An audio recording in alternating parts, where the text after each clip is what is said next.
What is up, Nintendo Land? Welcome to the Nintendo Open Air Podcast.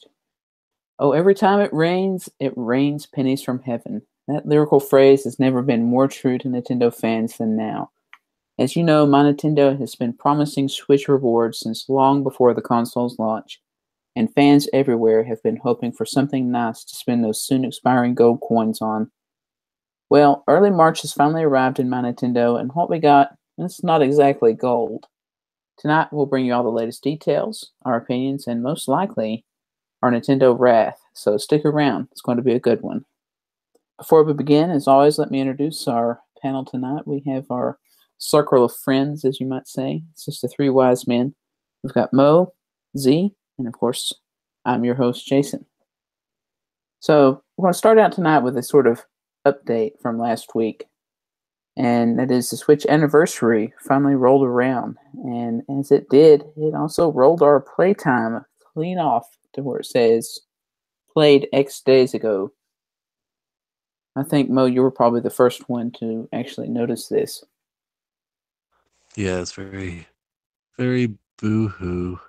No, yeah, it's so like you said, the only game I had at launch was Super Bomberman R and Snipper Clips, so those both re-rolled. Although Nintendo has assured us that this information is still ticking and they're still keeping count in the background somewhere, and they're going to patch this. Yeah. This happened around the first of the year, right?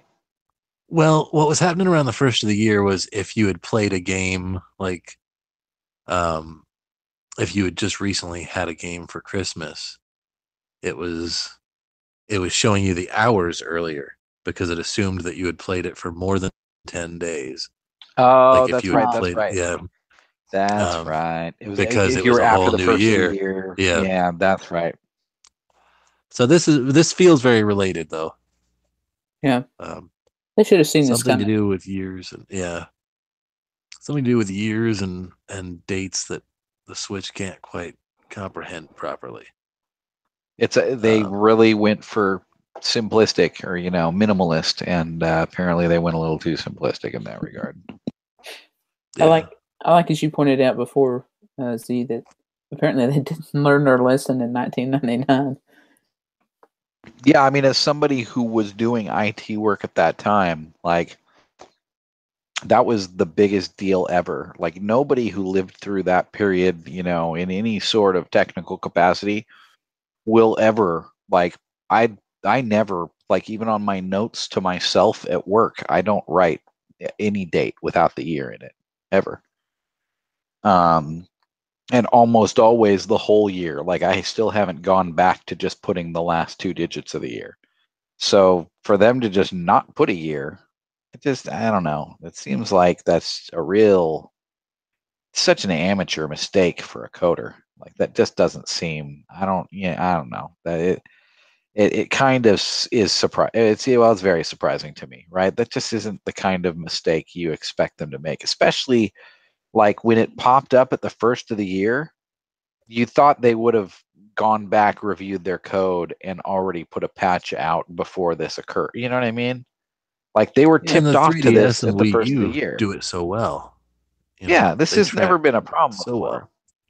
But again, it's also they got the world's biggest clue 3 months ago, or 2 months ago. Like, that just hello guys. Like it's when they say that what was it, the news was developed by 5 people in a room for a year, the news app. Yeah. Like, are you kidding? There's always this sneaking, like it's things like this that, like, no matter what kind of facade Nintendo puts up that they've got their shit together, there's these little things that happen where you're just like, just behind the curtain, everything's kind of falling apart a little bit.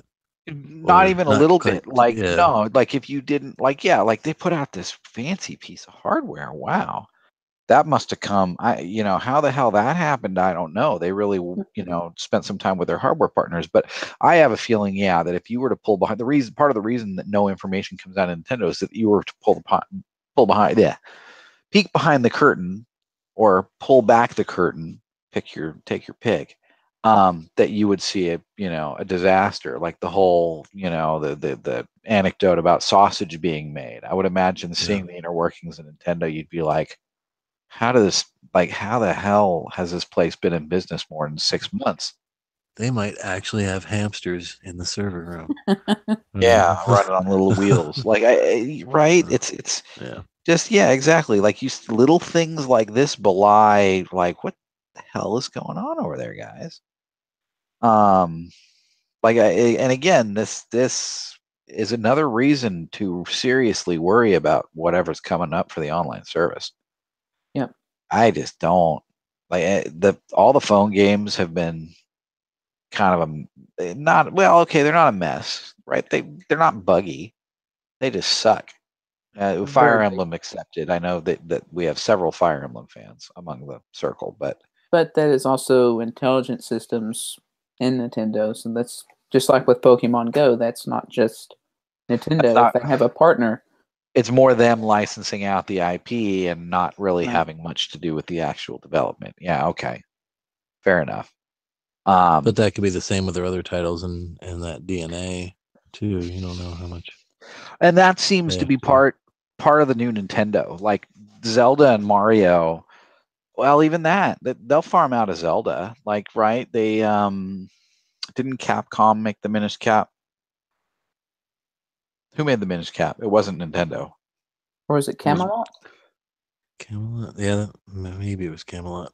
I don't remember. Of course, I'm not the biggest Zelda guy. Well, point being, I mean, they have farmed out stuff before. The only thing they don't farm out is core Mario. It was Capcom. I just did a quick look. Capcom flagship.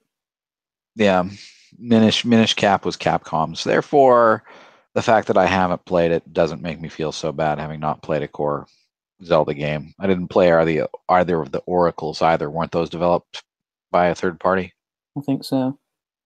I think the first a lot of their titles are not made by Nintendo, directly. Yeah, we were just Donkey Kong wasn't in the beginning. Right. But go ahead. That's what I said. We were just talking about before the podcast started. Flip Wars, which is one of their more recent games. It was not developed by Nintendo, just produced. Right. Same with Snipper Clips, and even like the Metroid games and stuff like that. The Samus Returns was kind of different because they went to a studio they hadn't worked with before, but there's a lot of what they consider first party, companies like Retro and stuff like that they repeatedly work with that are kind of sort of under the Nintendo umbrella, but kind of aren't the little first party people. Well, and you see too as well Nintendo being involved with other people like Universal Studios and with the people doing the Super Mario movie. They're very involved. They've got one of their executives or somebody there watching everything they do, and I'm sure it's the same deal with the games. There's a lot of quality control and influence. I'm sure. Yeah, I'm sure everybody at Nintendo. I'm sure everybody back in Kyoto was eating the Super Mario cereal before it hit the shelves. Yep. But getting back to this about the Playtime being reset, it's like you were saying, I can't believe that this didn't happen when it happened in December.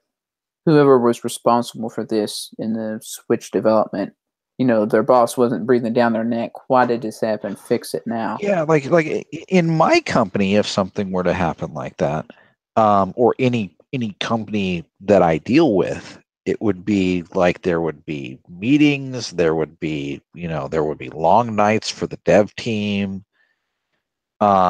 Just anything so public facing, anything that was, that looked like, hey, we don't seem to know what we're doing, or this is kind of an amateur oversight. Like that, you know what I mean? Right. They would have gone back through all of the date code, and this just like dates would not be a problem for the entire remainder of the duration of the Switch's life cycle. You know what I mean? It would just it's something that they would have beaten to death. Yeah. Any other company. But supposedly once we get 10 days out, the hours will pop back on. Yeah, so there are I'm some. Sure they might not have to do anything. Maybe they do this kind of stuff. Just any publicity is good publicity. Anything that gets us in the news, people are talking about their Switch again. Well, I was shocked that Nintendo has addressed this twice on Twitter. We're sorry. We see this problem. We're going to fix it, but it's just that's an odd move because I thought Nintendo will never, admit to this unless they have to. And Yeah, I maybe, didn't think they would either. and maybe they've had, customer service calls off the hook or something. I don't know, but Well, Twitter's pretty relentless about bugging the crap out of them for any little thing. I mean, they're still begging for directs every day. So. Well, I don't know. I don't know how I don't have other consoles to compare it to so much, but I know, for example, just again, if you deal with any sort of environment that's on demand, I know that, for example, my buddy used to work in Blizzard. He used to work in tech support. You want to deal with the worst people in the world. Talk to right. The kind of community, the notoriously toxic community that Overwatch has already built up. Imagine being tech support for the pissed off ones when the game doesn't work. Yeah. So right, it's just when you know what I mean. There's this kind of mindset for that kind of stuff where it just has to happen now. My buddy that worked there, he would just. There would occasionally they'd have to pull all-nighters. It would just happen. They'd say, okay, we're going to be sleeping here this weekend because there's a major update out. There's a lot of bugs, and we have literally millions of people that are going to be pissed off at us if this doesn't work right. And Nintendo's just like, they'll deal with it. I mean, at the end of the day, I don't feel like this is a big deal. But it's one of those things that makes them look kind of incompetent. Exactly. Yeah. It's just it furthers the narrative. The thing is that, and I've heard this repeatedly. If you in politics, if you can in some way confirm what people already kind of think, it's like with Hillary Clinton. Whether she was dishonest or not, if people already kind of thought she was dishonest, it didn't matter what the email said. Any missing email was proof positive that she was dishonest, right? So it's like with Nintendo. When you've already when you have a history of being incompetent, basically, and people are expecting it from you, people are going to jump on every little thing that you do. And so you shouldn't let this kind of stuff happen. Like this, just I don't know, and maybe it only smells like it to those of us who have been so intimately, involved with their hardware and software over the years. But this immediately smells like the old classic Nintendo, like definitely these kind of bumbling things where they just figure if you build it, they will come. Right? They just figure the fan base will always forgive them. It's the same company that thought that voice chat would be acceptable. Or they'll roll out ideas and think it's perfectly normal. Like, hey, appropriately presented. Here's a good idea. Yeah. But at least they did fess up on this one and say we goofed. So that's something. Yeah, no, that the voice chat thing, they just pushed and pushed and pushed. But again, I haven't heard anything about it since they revealed it, though. Well, and again, they revealed it, 9 or so months ago, and they even outright said that time, this is just a bare bones starting point. There will be much more to come, very soon. And Dick, we've gotten nothing. Well, they've got to have usage data, and I think all of us have tried it once or twice or maybe 3 times in the beginning, and then I've never even done a voice call on it. Exactly, and then the information they'll take away from that is, oh, see, people don't need voice chat. Right. Yeah. That's what Nintendo will do. See, the voice chat usage numbers are so low, people don't want it. Why include it? That's totally going to be their attitude. People are still asking for, though, I think, I've heard many people when they talk about what's to come with the online service, everybody kind of wants a built-in voice chat, which I think can be done through software. And that's what's hampering a lot of the third-party stuff right now. Right. That's what is hampering any sort of online world. That's what's hampering any sort of third-party shooters, online shooters, or whatever. Just like last night, me and Mo were playing a few rounds of Salmon Run on Switch, and I kept thinking, man, how great would this be if we could actually maybe have an opportunity to talk to our teammates and like, let's not do this because there's simple ideas. Yeah. There's no way to communicate to. Especially when it's I can't remember what the mode is when there's the little like manhole covers and you Yes. got to shoot them to find a goldie. It's like once you get enough eggs, just stop shooting those covers. Yeah, and if you've got a Why pile risk of it? eggs, let's collect the eggs before you go and start shooting all the other manholes. Yeah.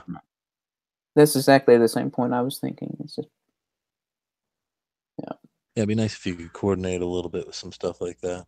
Well, Or maybe give us more than booyah in this way. I mean, there's 4 directions there. I don't know. It just something about that. And again, maybe it's playing with randos and most people have no concept of strategy, right? Or very Maybe. little. and we Like, were they don't. playing 100% professional at that time, so Yeah, so these people should have been a little bit more enlightened. they should have been at least like aware. Rocket League just has a quick chat and it uses the same up, down, left, right, like on the D-pad. And there's only 4 phrases. Well, actually it's 16 phrases because you push up and then you push another direction for one of the 4, Four and then phrases, you push left and then another. So, and those are all customizable. So there's a list. I mean, something like that even would be nice for Splatoon if you had 30 different options that you could each attach to your buttons. But whatever. Yeah. They're not thinking And that deep over Nintendo. even for as little as I've played Rocket League, like there's 3 or 4 phrases that I use often enough. I just are already wrote, right? Nice shot or good save or whatever. Like, sorry. I couldn't. Yeah, or sorry. Yeah, I couldn't tell you where they are right now, but when I'm playing, I just know. Yeah, it's muscle memory. Yeah. And yeah, Splatoon could do very well with that, and that would go a long way to making voice chat not an issue or less of one. But is anybody hurt or offended that their times have went to 0? I couldn't give a shit. I haven't bothered to look. What if it never comes back? I don't care. Yeah. Well, I think we all kind of hope. We can't erase our memories. That's true. Sorry, I kind of hope. I didn't mean to get all sentimental. That was just unexpected. Yeah, I was just going to say, hopefully they will update that a bit in the future, where we can go in and look through some other avenue and see our playtimes, like on the 3DS. I think we all kind of want that to some degree. Yeah, give us a separate little app on the screen where we can go in and see all our playtimes, our average hours, stuff like that. It's just nice to have. I'd download a smartphone app to have that. So, well, you could. The parental controls one. I finally turned off parental controls. It was just driving me nuts. Every time I wanted to change Wi-Fi or whatever, every time I wanted to do anything, I'd throw a stupid password. The problem with that parental control app is it only logs it from the time that you download and activate that app. So if you log in now, it won't have all your past data. It only gives you the data moving forward. So even that's kind of not a good replacement, but whatever. It is what it is. Yeah, I don't think any of us are heartbroken. Yeah. The panic subsided, I think. If you were panicked at all. It's just one more thing for people to throw eggs at them online. So moving on, our next topic is another sort of update. It's a sad update because we found out that more Toys R Us stores are indeed going to close. They're closing due to a poor holiday season. They're closing another 200 stores, and this is like 44% of the total Toys R Us stores will be closed. So, and I think it'll still go higher because they're going to court. They filed for bankruptcy, and then they've been ordered through the court to pay bonuses to their executives. And I know there's a lot of hourly workers that did not get any type of compensation. So I just wonder if this number will continue to climb as hopefully somebody will order that. I haven't seen a list yet out of this recent batch of closings. They haven't really announced like which cities and states and stuff, but is this the third batch or is this the same batch that I heard about a little while ago? This is the second batch, I think. Okay. I think it was around February. They warned that they were coming, so yeah. But when you say the judge ordered, Toys R Us basically said that they thought they should be able to pay their executives millions of dollars in bonuses right before Christmas. And they got, the judge approved it. They and got the judge okay finally to do approved it because they said the corporate people need some sort of motivation to help the company succeed through this crucial Christmas period. And now they're saying, we didn't succeed through this crucial Christmas period, so I guess those bonuses didn't help. But we already got the money. I guess we'll just close a bunch of stores. So now we're going to close everybody with no severance. No severance, Like, which they're they had just said that they would give employees severance, and then now they kind of And then now they've gone back on it. Yeah, it's The number on that is around 4,500 hourly workers that will be getting nothing. That's really sad. Yeah. I think anybody needs a bonus for working at Toys R Us because, screaming kids all day. Yeah. And whiny well, the other thing I don't parents. understand, where is Babies R Us in this? Because at least where I'm from, Babies R Us is kind of the go-to baby store, and last I checked, people are still having babies. Like, the birth rate may not be quite as high as it was a generation or two ago, but there's still shitloads of people with babies in Babies R Us. So where is all that money in going? my Toys R Us, Babies R Us is incorporated into the store. It's not two separate stores. Yeah, but I know in some areas they are separate. Where I am, they used to be two separate. Now they're incorporated, but it's more. It's at least half the store. Go ahead, Jason. We have it incorporated in I'd say maybe a third or a quarter of the store, but we also have a large freestanding store that is bigger than a Toys R Us that is Babies R Us. So, yeah. I don't know how that affects. I would imagine they're the same thing. They fall under the same, parent company. Do you guys have Bye Bye Baby? Yeah. You guys have those? That's a horrible movie. It's owned. Well, but it's spelled BUY. It's owned by. Oh my god. Do you guys have Bed Bath and Beyond? Mm-hmm. Yes. Yeah. It's owned by Bed Bath and Beyond. The stores are laid out identically. You know how Bed Bath and Beyond has that particular store layout? Right. Yeah. Why not just add another B and be Bed Bath Beyond and Baby? Because they have enough baby stuff to make their own baby store. So it's Bye Bye Baby, which is still 3 Bs, right? And the layout of the store is identical, but it's all baby stuff. Huh. So, yeah. Happens to be. Yeah, I would think that the Babies Toys R Us keeps a lot of the Toys R Us stores doing as well as they are. Because when you get into like baby furniture, and people go crazy with babies anyway and buy way more gadgets and crap than they're ever really going to need or use. Agreed. Yeah. We've done that.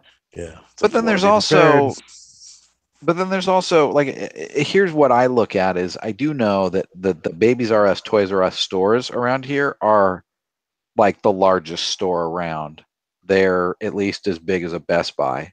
Yeah. Right. Yeah. And they're always fairly empty. empty. I can go down tons of aisles with nobody on them. Yeah, they have a tenth of the number of people in them as a Best Buy. So if you could consolidate the Babies R Us down into a smaller footprint and, save some money that way. Sorry, go ahead, Max. Who just joined us? Yeah, welcome. Welcome, Max. Hi. Yeah, our Babies R Us is in the store with Toys R Us, but it's not very big, I don't think. So I don't know. All the ones around here, it's like half the store or very close. Yeah, it's probably about a quarter of the store.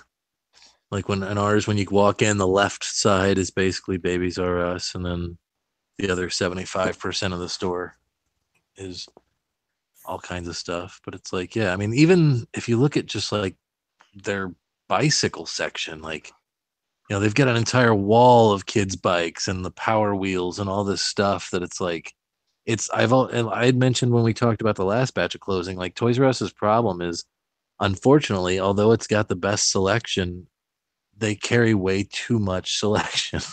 Like it's nice to have those choices, but they have so much different stuff, but maybe you don't need to show 30 different Power Wheels. We grew up in an era where that was just how you bought stuff. So right, and it was a great experience to go run through the aisles. Remembering being a kid and you going through the aisles of a giant toy warehouse. It's an amazing thing for a child. Ride your bicycle down the aisles. nowadays the kid sits in front of Amazon, and that's, you know what I mean? It's the more practical way to store, ship, and sell things. And so that it's just going away. I guarantee you what most people were doing with Toys R Us these days was going into Toys R Us to look at the stuff and going home and finding the best price on it on Amazon, or on the internet in general, which wasn't Toys R Us. I'll have to say that their online site is definitely lacking. If you've ever tried to order anything, around. Hard to get around. Anything that's on sale, they don't have it. That is their fault for, I would say at least it's Toys R Us fault for not having made that jump into the modern age, at least, because they could shrink their store. They could have shrunk their stores to a smaller footprint, or close some stores a while back and really focused more on their online presence. Because I would buy stuff from Toys R Us. I do sometimes, but it's kludgy. It's hard to find what I want. But I can walk into a Toys R Us and find all sorts of crap. It's like they never were able to integrate maybe they just have a crappy inventory system. Maybe they can't keep track of all their crap.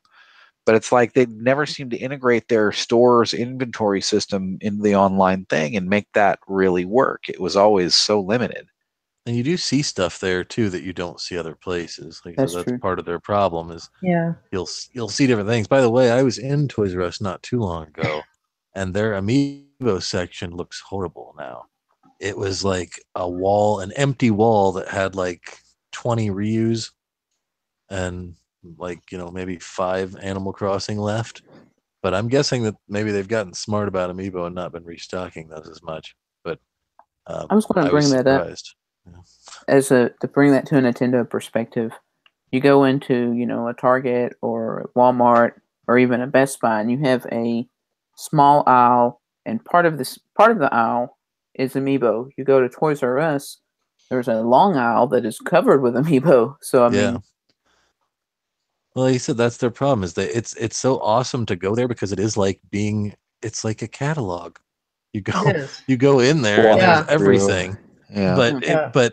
But how many times do you go back a month later and all that same crap is still there unsold? So that's, I think, probably their problem. Except for the particular item you wanted, which has been sold, right? Yeah. That's like the Metroid amiibo. Stock management, exactly. Yeah, no, it's right. They sell. There's 5% of their stuff that's hot items, and they sell out of. And then they're stuck with 95% crap stock that they can't get rid of. Therefore, they can't order the pop vinyls, popular items. Yeah. I wanted to. It's sad. Before we kind of transition to a different topic here, I have noticed that amiibo sections in other stores, just as I've been shopping over the last couple months, are shrinking. Oh yeah. Like the shelf space. They've even reduced the shelf space. I don't think they're producing as many, and they're not restocking as many. Like I said, I think they're all going to be limited runs, kind of. Yeah, I think that's it. And the stores know that, so they're only keeping in stock. Well, you know what? That said, my local Best Buy always had a small amiibo section. I'm trying to think of who's shrunk. Target has shrunk theirs, to some degree. They got Toys R Us has, but Toys R Us was obnoxiously oversized to begin with. But my Best Buys was never very big, and it always seemed like they only put 1 or 2 of each character out anyway. And I would go ask at I just got in the habit of asking at Best Buy. Oh, well, let me check the back. All right, I'll wait. That's how I got the Super Smash Brothers 4-player adapter at Best Buy. Yeah, that was how I got Little Mac and one other. I don't remember, but their inventory is actually well integrated. Like you can look online and be like, well, your online app says you've got one. So I've get in the back and find it. Yeah. Had that debate with it before too. I think the biggest downsizing I saw was at my local Walmart, who normally had maybe a quarter of an aisle, and they now have, I think, 8 slots for amiibo, and I think they were all the same character. They were, I don't know, one of the Animal Crossing ones, maybe Tom Nook or something like that. Plenty of space for Wii and DS games, though, still probably. Yeah. And it's also, it was as everything we've said before, as Mo pointed out before, they blew through all the worthwhile Nintendo characters with Smash, pretty much. Anybody else that comes out now is going to be a niche, so it's going to be limited runs. But it does look like, if Breath of the Wild, Mario, and Splatoon are any indication, the big titles will still come with a little package, Yeah, or not but even come with, but they will launch with. I personally didn't even really care about like the wedding amiibo, for No. Odyssey. No. I know Z picked him up, I think, and I think Eric might as well, I can't say why I picked him up, other than can't fault you for having it. been relatively recently married. It just they would have been cool to have on the cake. It was the romantic inside of you that wanted them.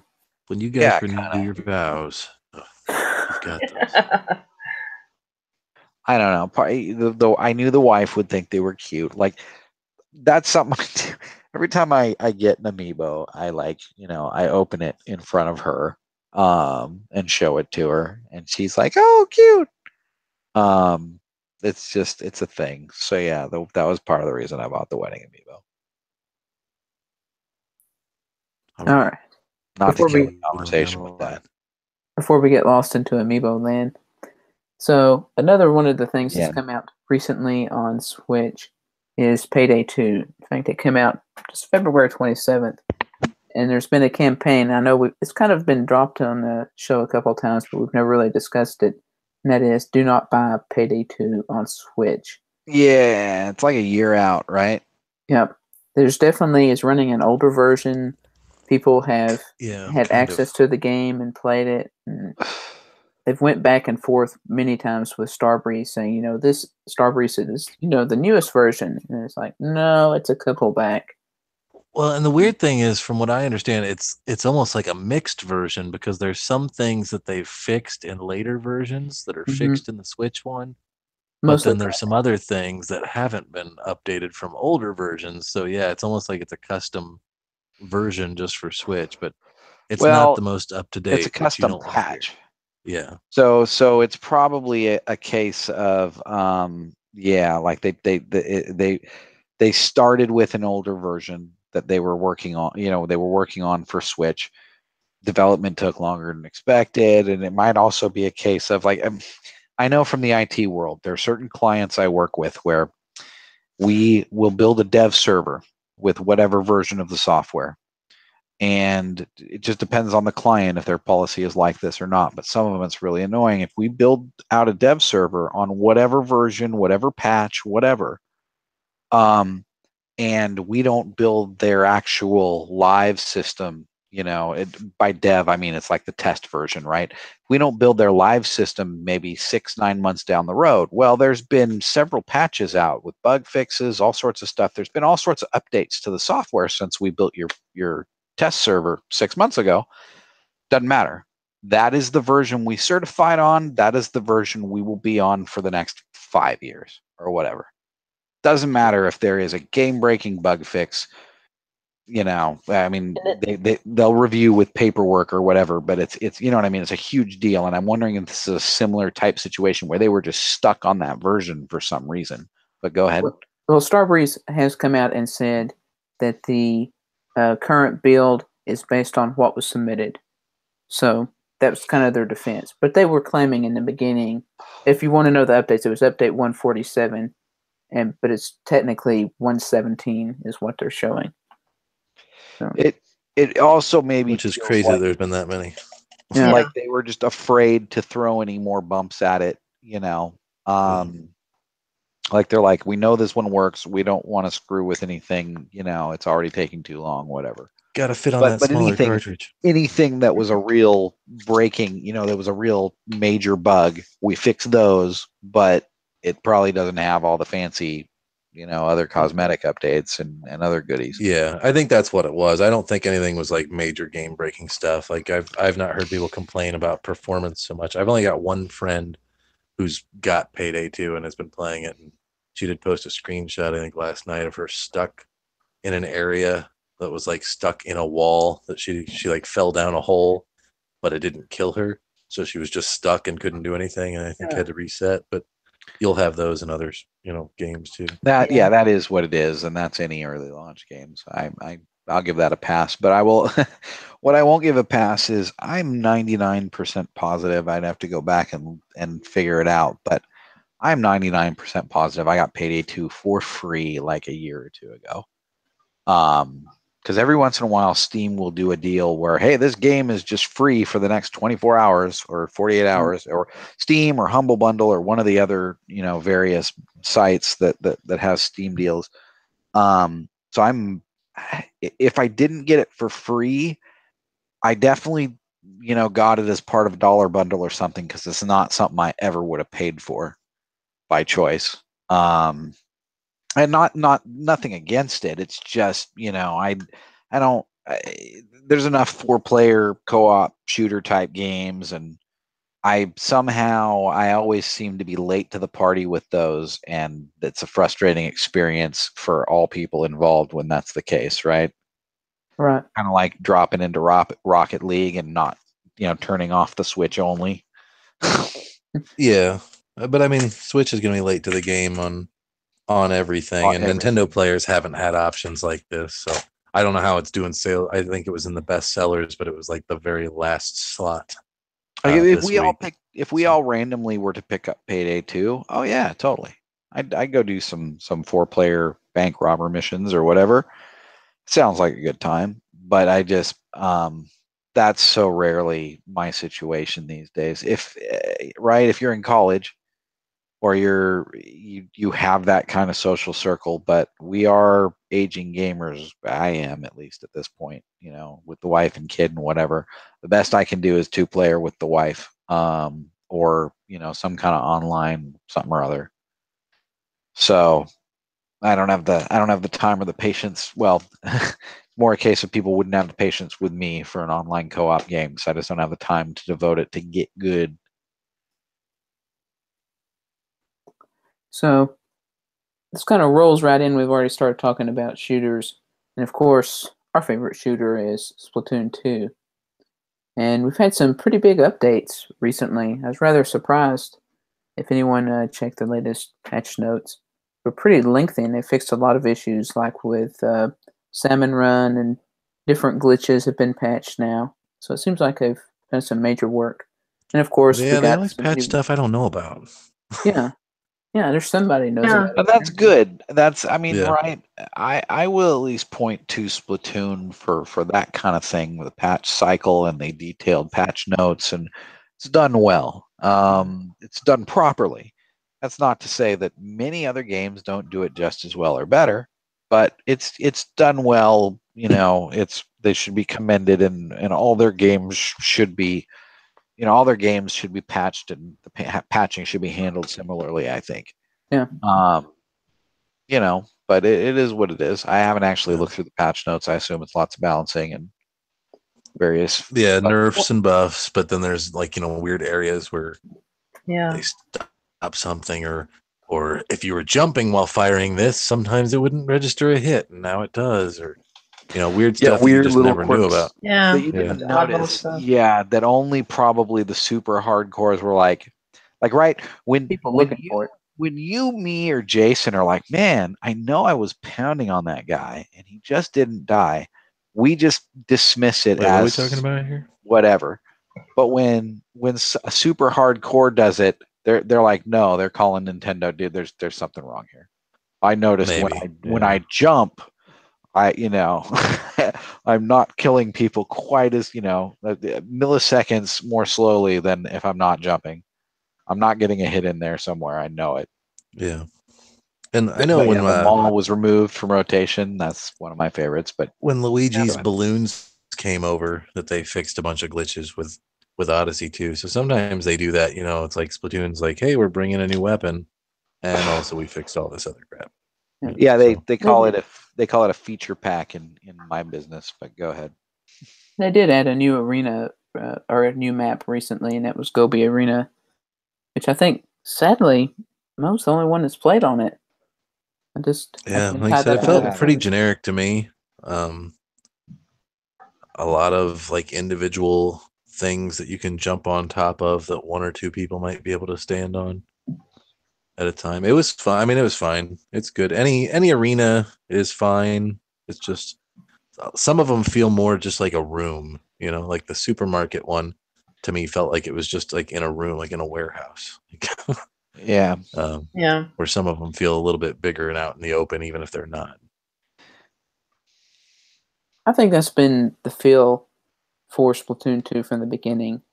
From the very first time when I started playing the global test fires, there was a feeling coming from playing a ton of Splatoon 1 to playing this. It all felt much smaller. And it could have been because I was playing on the handheld, but the initial, especially the first few rounds of levels, it seemed like were more confined. Mm-hmm. All the new ones, it seemed like they were smaller and they were more boxy, more just a big square. And maybe they decided people like that. They don't, you know what I mean? They didn't want too much of you wandering around and not seeing anyone kind of thing. Mm-hmm. But it did seem like they were a little less creative and a little less varied.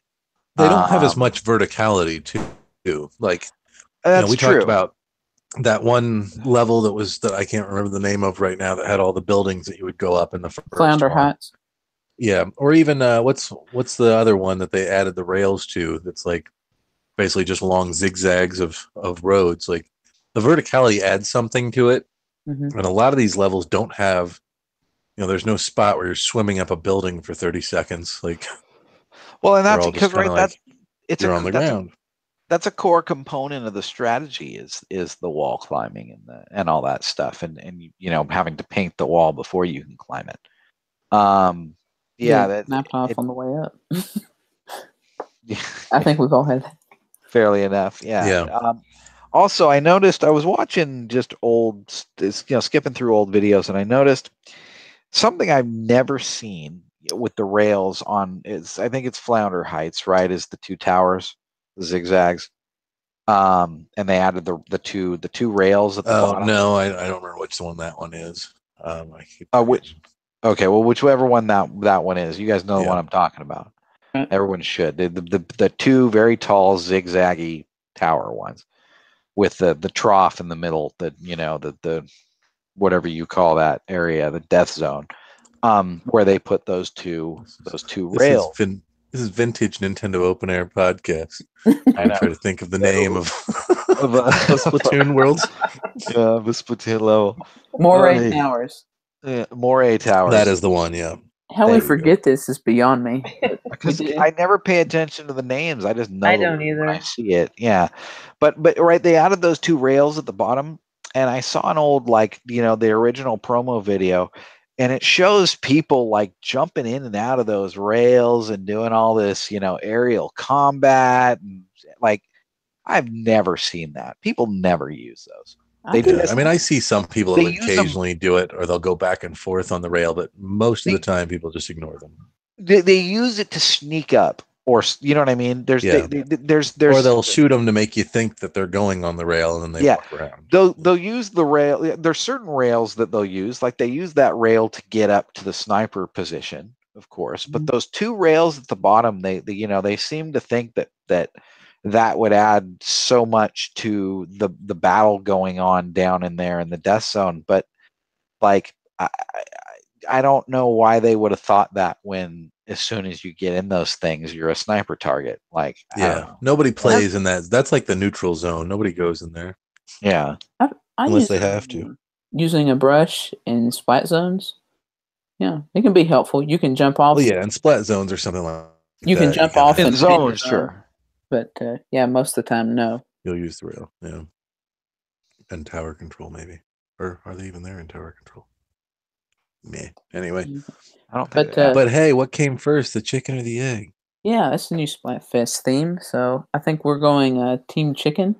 Yeah. So if you're on Team Chicken, come battle with us. If you're on Team Egg, please forget when the Splatfest is and do not play. Yeah. Who do we think? What are our predictions for this? I have a feeling Team Chicken paint all over. Yeah.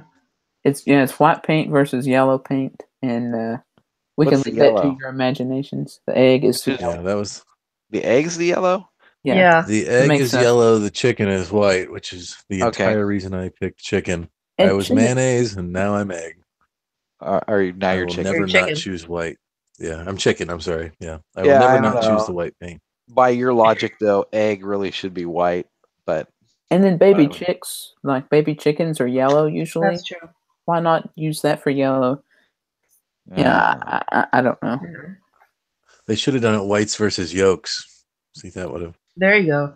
Ooh, that would have been more interesting. Yeah. yeah, that could have been interesting. I mean, can I just say that I think some of the Splatfest ideas for this have just been absolutely terrible. Yeah, I agree. Yeah, Yeah, and sadly, this is one of the better ones. Yeah, Yeah. I'm Yeah. actually missing the Transformers Autobots versus Decepticons. Yeah. yeah, some kind of cross marketing. I'm surprised because again, the Switch is huge, but then the last couple Transformers movies. I mean, actually, all those Transformers movies were bad, weren't they? I think the first one Yeah. made money. Mark Wahlberg, Um, he has not helped the series. Yeah, but so right, it was like They it was could like, even have okay. done like Odyssey versus Breath of the Wild, or something like that. To Mario versus what's your game of the year? Yeah. Something like Mario that. versus Link, or I've always thought Mario versus Luigi was a shoe-in, but no.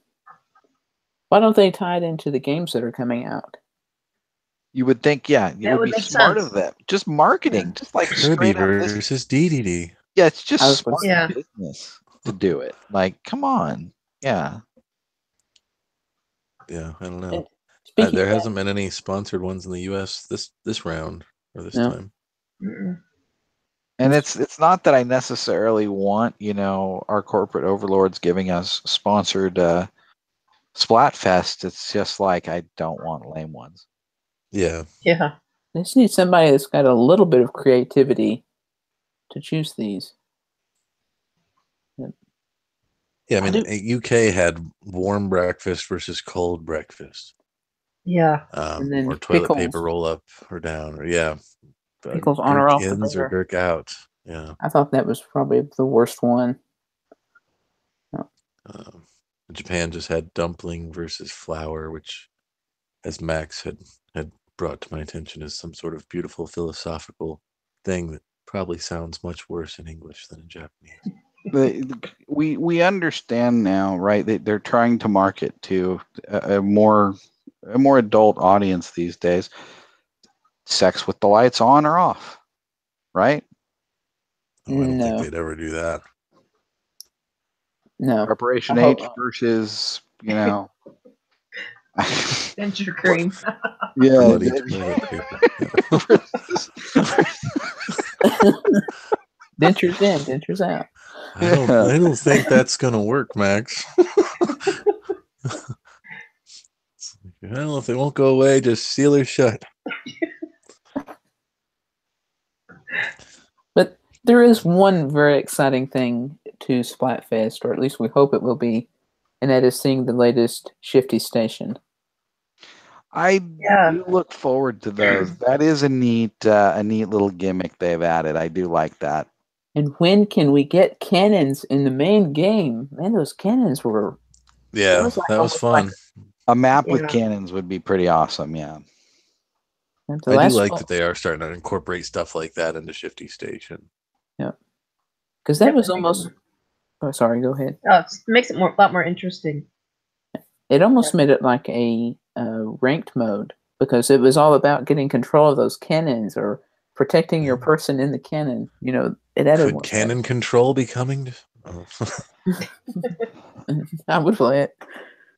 But Yeah, it was definitely a fun addition. Like I said, I really wish that they would, after a Splatfest ended, release the Shifty Station, give it some sort of name, and just put it into rotation with the other stuff. It seems like a waste to have those unique levels every time, unless they're going to do Splatoon 3 Shifty Station. Well, that's the Yeah. thing It's, is, you know, and Even if as it's somebody, just a month. sorry, go ahead, Okay. Max. Even if they just had that map until the next Splatfest. till the next Splatfest, yeah. Yeah. But I would totally It's- play. What if they just did a Shifty Station for Splatoon 3 where every single game you played would be a different random Shifty Station? that would be Just People would brilliant. hate every that. time. People Yeah. would hate that. because you could never get Right. into a flow, so you'd I have would- to Yeah, you'd choose never your best get to all-around know- weapon.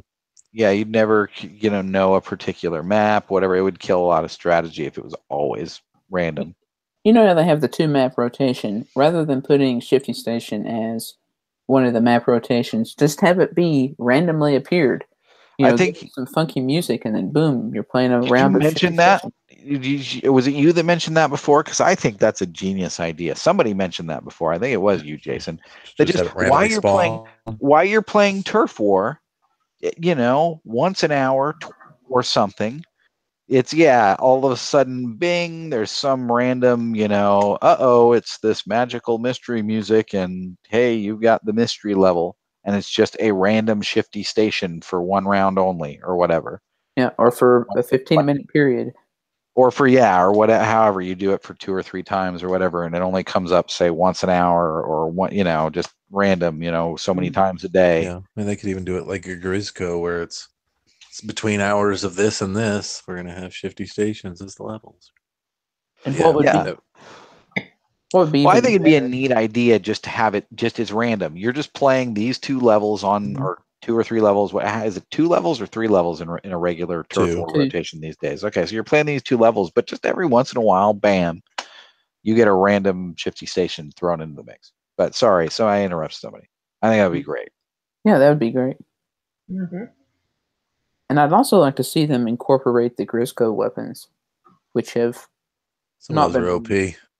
Yeah. Maybe make those available during a limited period or just during Splatfest. That umbrella, the Grisco umbrella, is the greatest weapon in the whole game. The Grisco Blaster, that thing's pretty sweet too.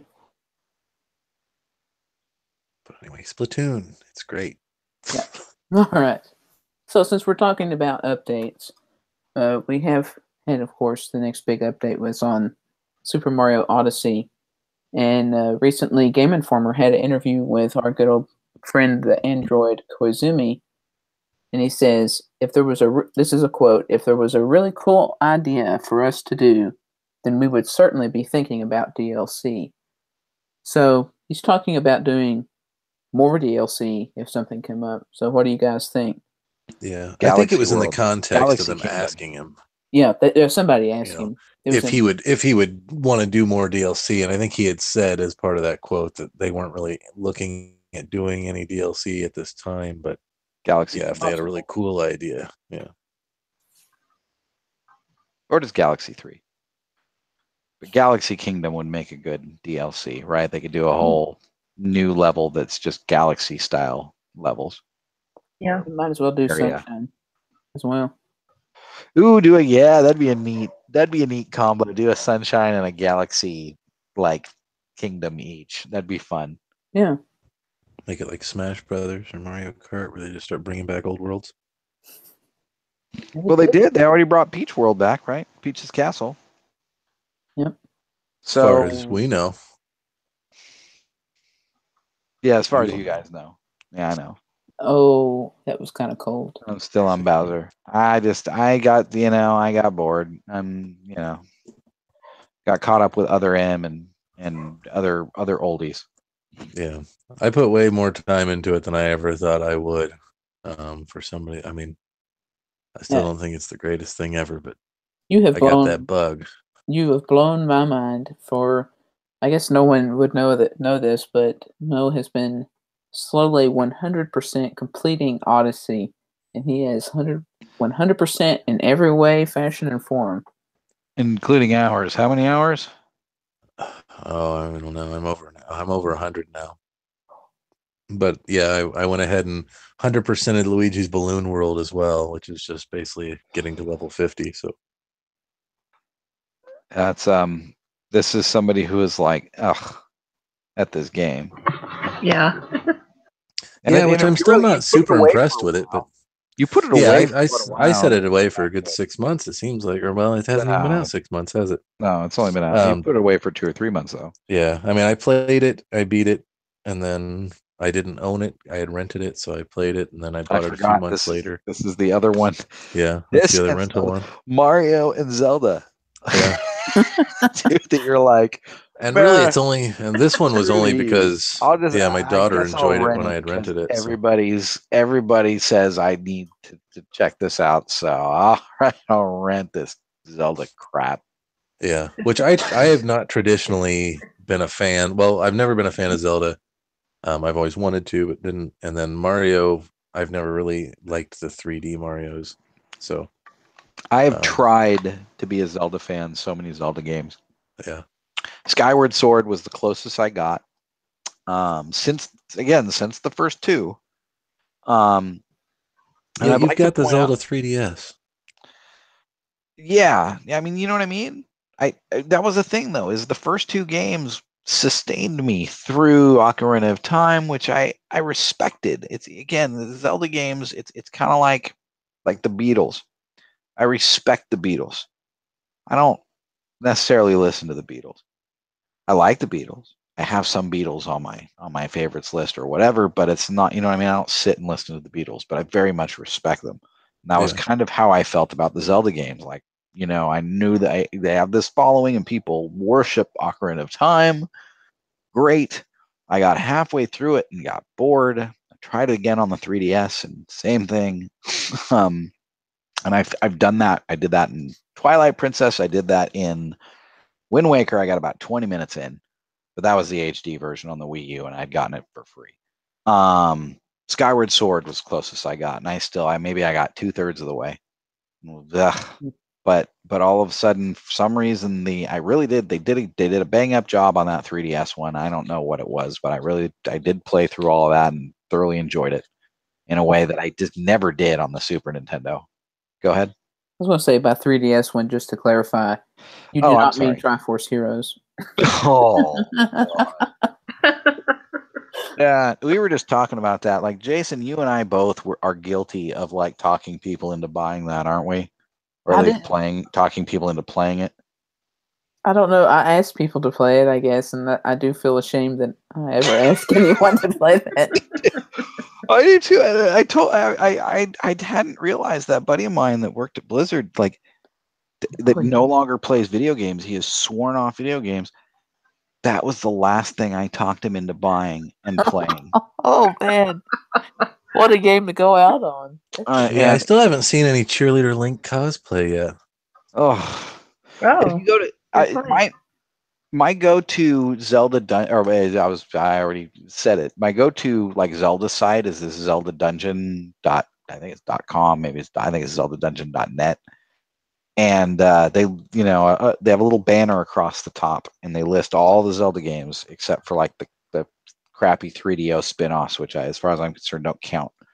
And they do list. I was surprised, but they do list Triforce Heroes in their official little canon, Zelda game list banner. And it is the icon of exactly what you're describing, Mo. It's the little pom link cheerleader icon, yeah. It's the hero of Hyrule right there. But yeah, you need to at least get in and finish yourself some Odyssey, just to say that you've at least done the basic. If I can 100% Triforce Heroes, you can finish the story of Odyssey. Fair enough.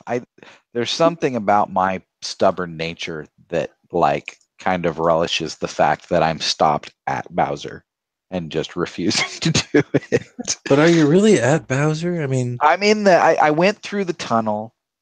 Are you in the wedding chapter? I don't know how. No, I'm not in the wedding chapel yet. No, I got into the tunnel and I got, I think, pretty much to the end of the tunnel and then paused it, and like the next day totally forgot and just closed it. What world is this? I got to go back through the tunnel again. On the moon. Okay, so you're close. Yeah. Yeah, like there's that last tunnel before you, as far as I know, get to the wedding chapel. It shows me the little flag in front of the wedding chapel on the other side. I'm just make a break for it. I keep firing it up. Like since I realized, I forgot I didn't finish the tunnel. I fire it up. I go find another moon on the moon, and then I just save and close. Or quit. Did you at least play the part? I can't remember for sure how this falls, but the part where you have to charge and chuck. Yeah, do the charge and chuck. Probably not. What is that? That's in the tunnel, isn't it? Yeah, I think so. What's a charge and chuck? The guys Charge with and Chuck's from Super Mario World, the football guy. Oh, is that what? Okay. I would so. say That's Charge and Chuck, bro. one of the most difficult portions of the game. When's he Frustrating. gonna get an amiibo? Yeah. Oh, maybe that's where I paused it. I don't know, man. Between And that's just frustrating because if and- you die at any part of it, you have to start like really early again. Yep. Like the game's pretty good about giving you nice restart points throughout the whole thing, and then for some reason they just drop the ball right there. And it's that's so kind of the easy. intention because it's the boss. But go ahead. Yeah, it's so easy to mess up there too, to just be off a little bit or yeah.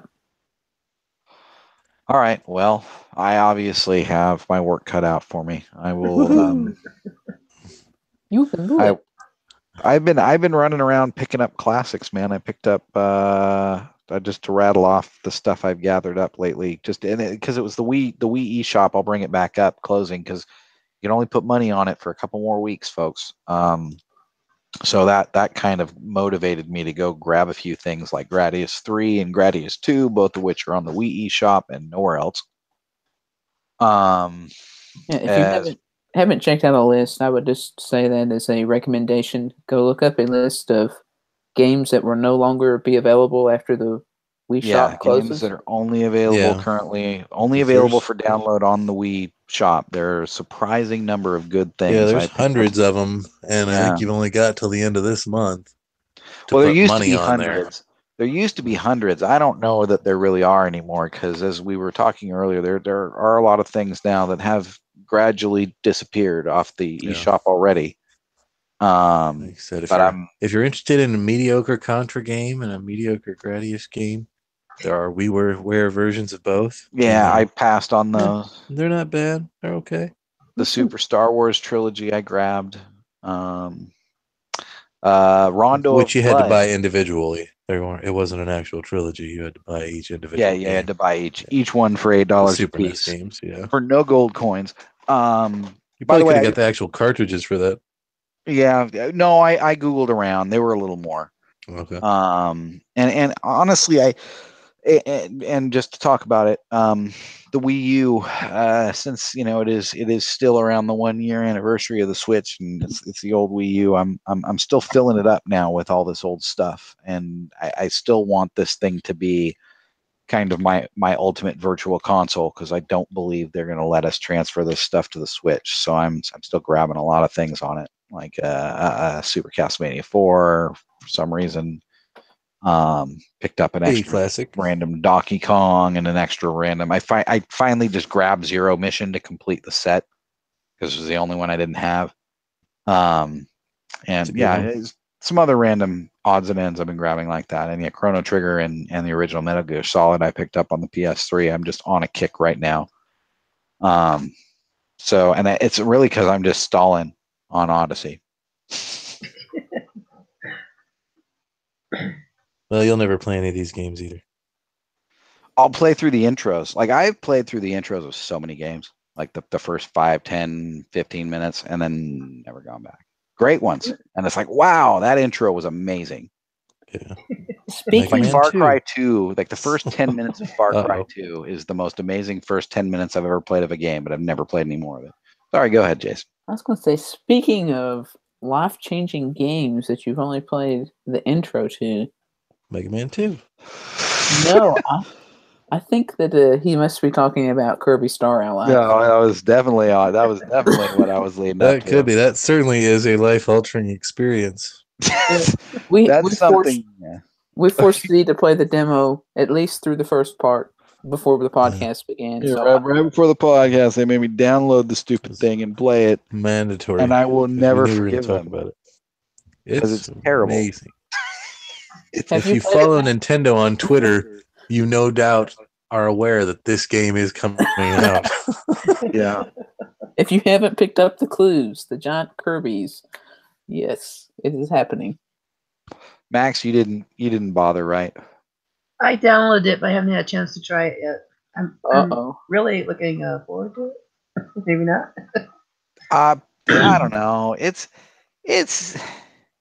It's a not Kirby game? terrible. And it's just not a very good one. It's you know what I mean. It's not terrible. It's just not terribly inspired. I could see maybe for couch co-op. I think is what they're going for here.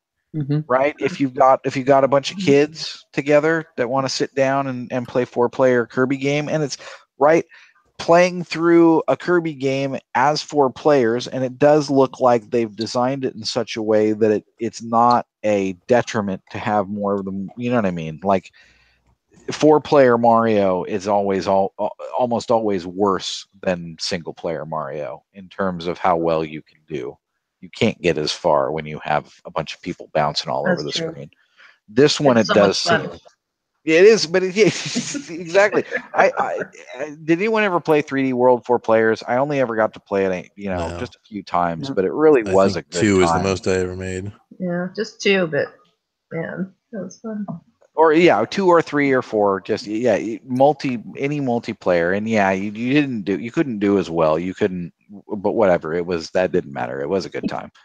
We should say that to play this Kirby Star Allies, the basic premise of the game is press right and occasionally jump, and you should be fine. It's pretty basic, and I would hope there's more to it in the actual game. But at the end of the day, like we all played New Super Mario Brothers Wii and all that kind of stuff, and that was cool back then. That was neat. Now, it's like every other indie game has a co-op mode. Blaster Master X has a co-op mode. Shovel Knight has a co-op mode, doesn't it? I think Or the did you need an Wii U amiibo? version might have. You needed an amiibo to unlock it, didn't you? Yeah. Maybe.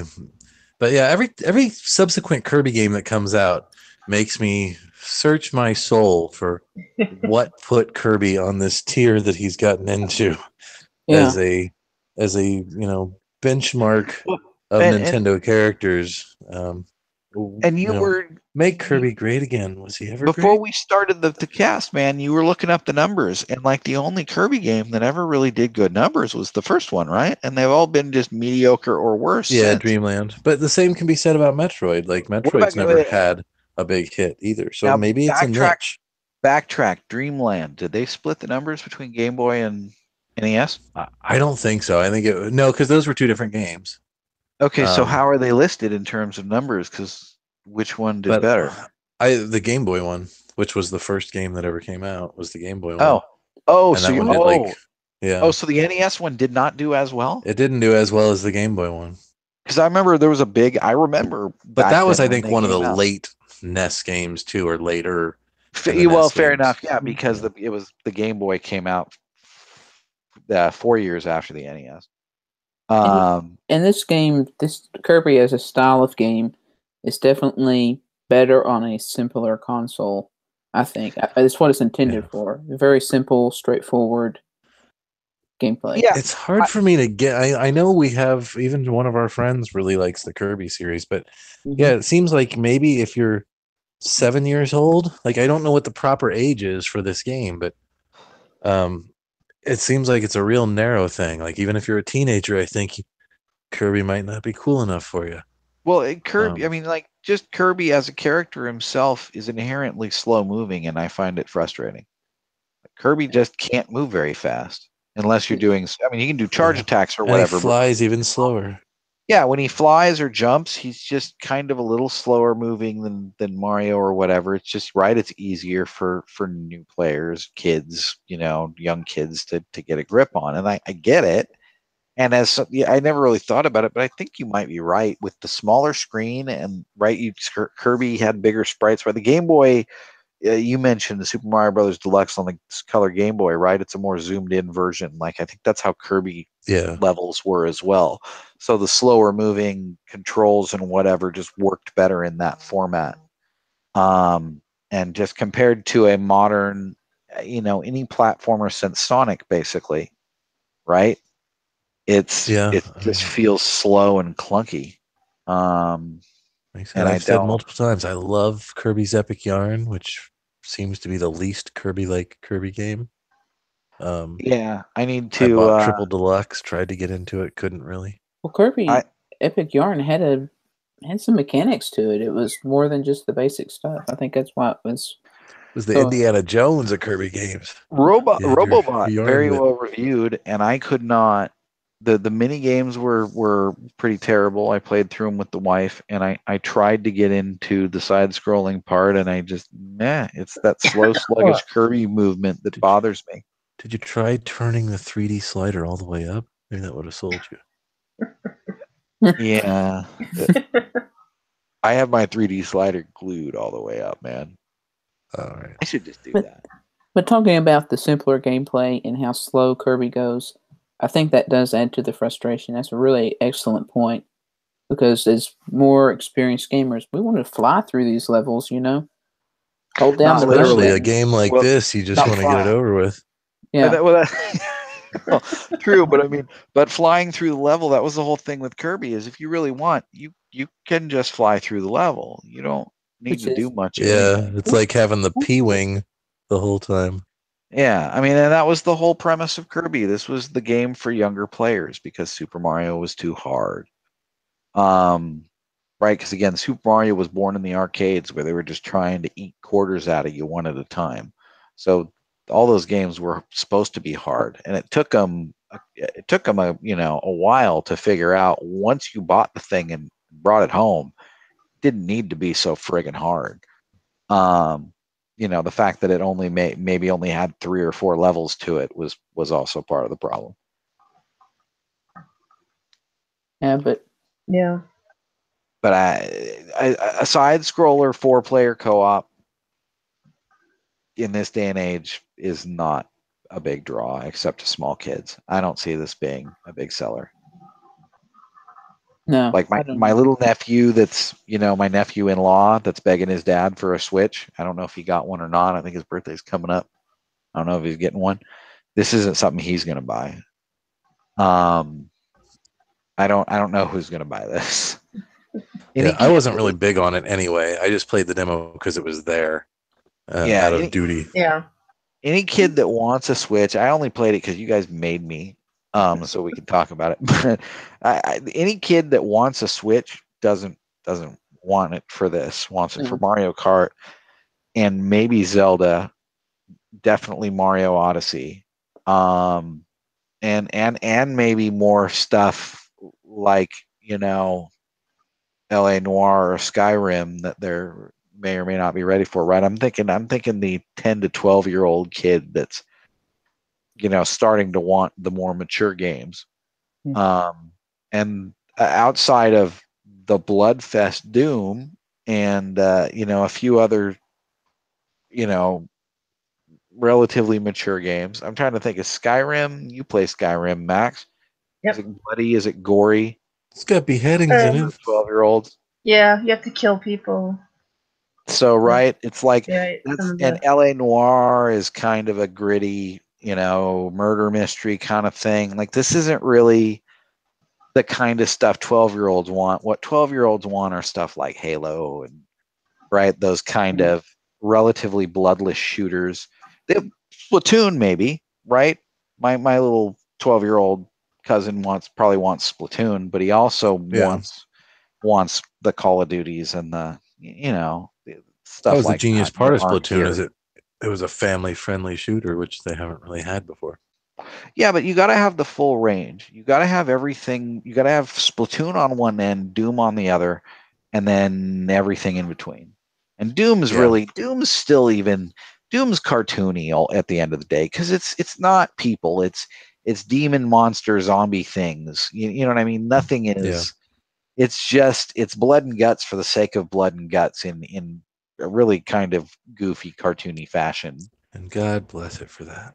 So I can't even put that at the other end of the spectrum. Yeah. But right, it's they need more of that kind of general audience stuff, and I don't see it. I see them hitting all Kirby these is for very babies. target niches, Well, right? But not just the general masses. I think Kirby has his purpose, and I think a lot of his purpose is kind of how they've been using him on Twitter. He's easy to put in a cute picture. He's easy to post. Everybody, that's in Nintendo Land knows who Kirby is. And apparently he's very easy to stick on a generic game. But Obviously. but so yeah, he's got his niche in the Nintendo land, I He's think. probably just got the simplest hitbox of any sprite in their arsenal. Like I said, I think where they would have thrown Mario in the past, now they're like, this is beneath Mario. Let's stick Kirby on it. That's a good point. Yeah, at some point they realized putting Mario in every game was not necessarily Devaluing wise. Mario. Well, it's because in the first place, right? Mario was the judge in the tennis matches. He was right. He was in a bunch of. I'm trying to think. He was the right. He was in Punch Mike Out. Tyson referee. Yeah, he was the ref in Punch Out. He's been right, and it kind of just started out as, oh, we know how to draw this character. He's easy to draw, so they just kind of kept reusing him, and then it became a thing. Golfer.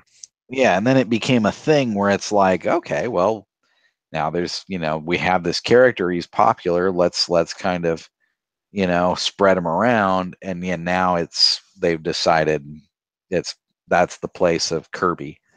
Whereas before they kept trying things like Chibi Robo and these other weird oddball little characters. Whatever happened to Monita? Did anyone even What is that, a rapper? Does anyone remember who Monita is? No. It sounds familiar, but no. Nobody remembers. Our silence as a no.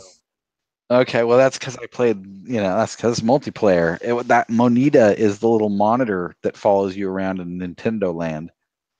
Remember the little screen? Oh, I did not play much Nintendo Land. I put in extreme. That was the Wii U was supposed to be the social console before the Switch. It was supposed to be the couch co-op console, asymmetric gameplay, and all that business, right? And I think I played that game multiplayer one time. And I just married into a big Asian family, so I just had built-in players for me. Yeah, so Kirby, I will give 2 out of 5. Oh, having not even played the actual game. To kind of round this out, let me ask a couple questions here. The first question is, we all know who Kirby is, and I don't think any of us are necessarily big Kirby fans, but do you dislike Kirby as a character? I know I can just put up for Eric. He does not like Kirby, but do you mind seeing Kirby on games? No, I mean, I don't hate Kirby as a character, but I don't love anything he's in. Here's what I like about Kirby.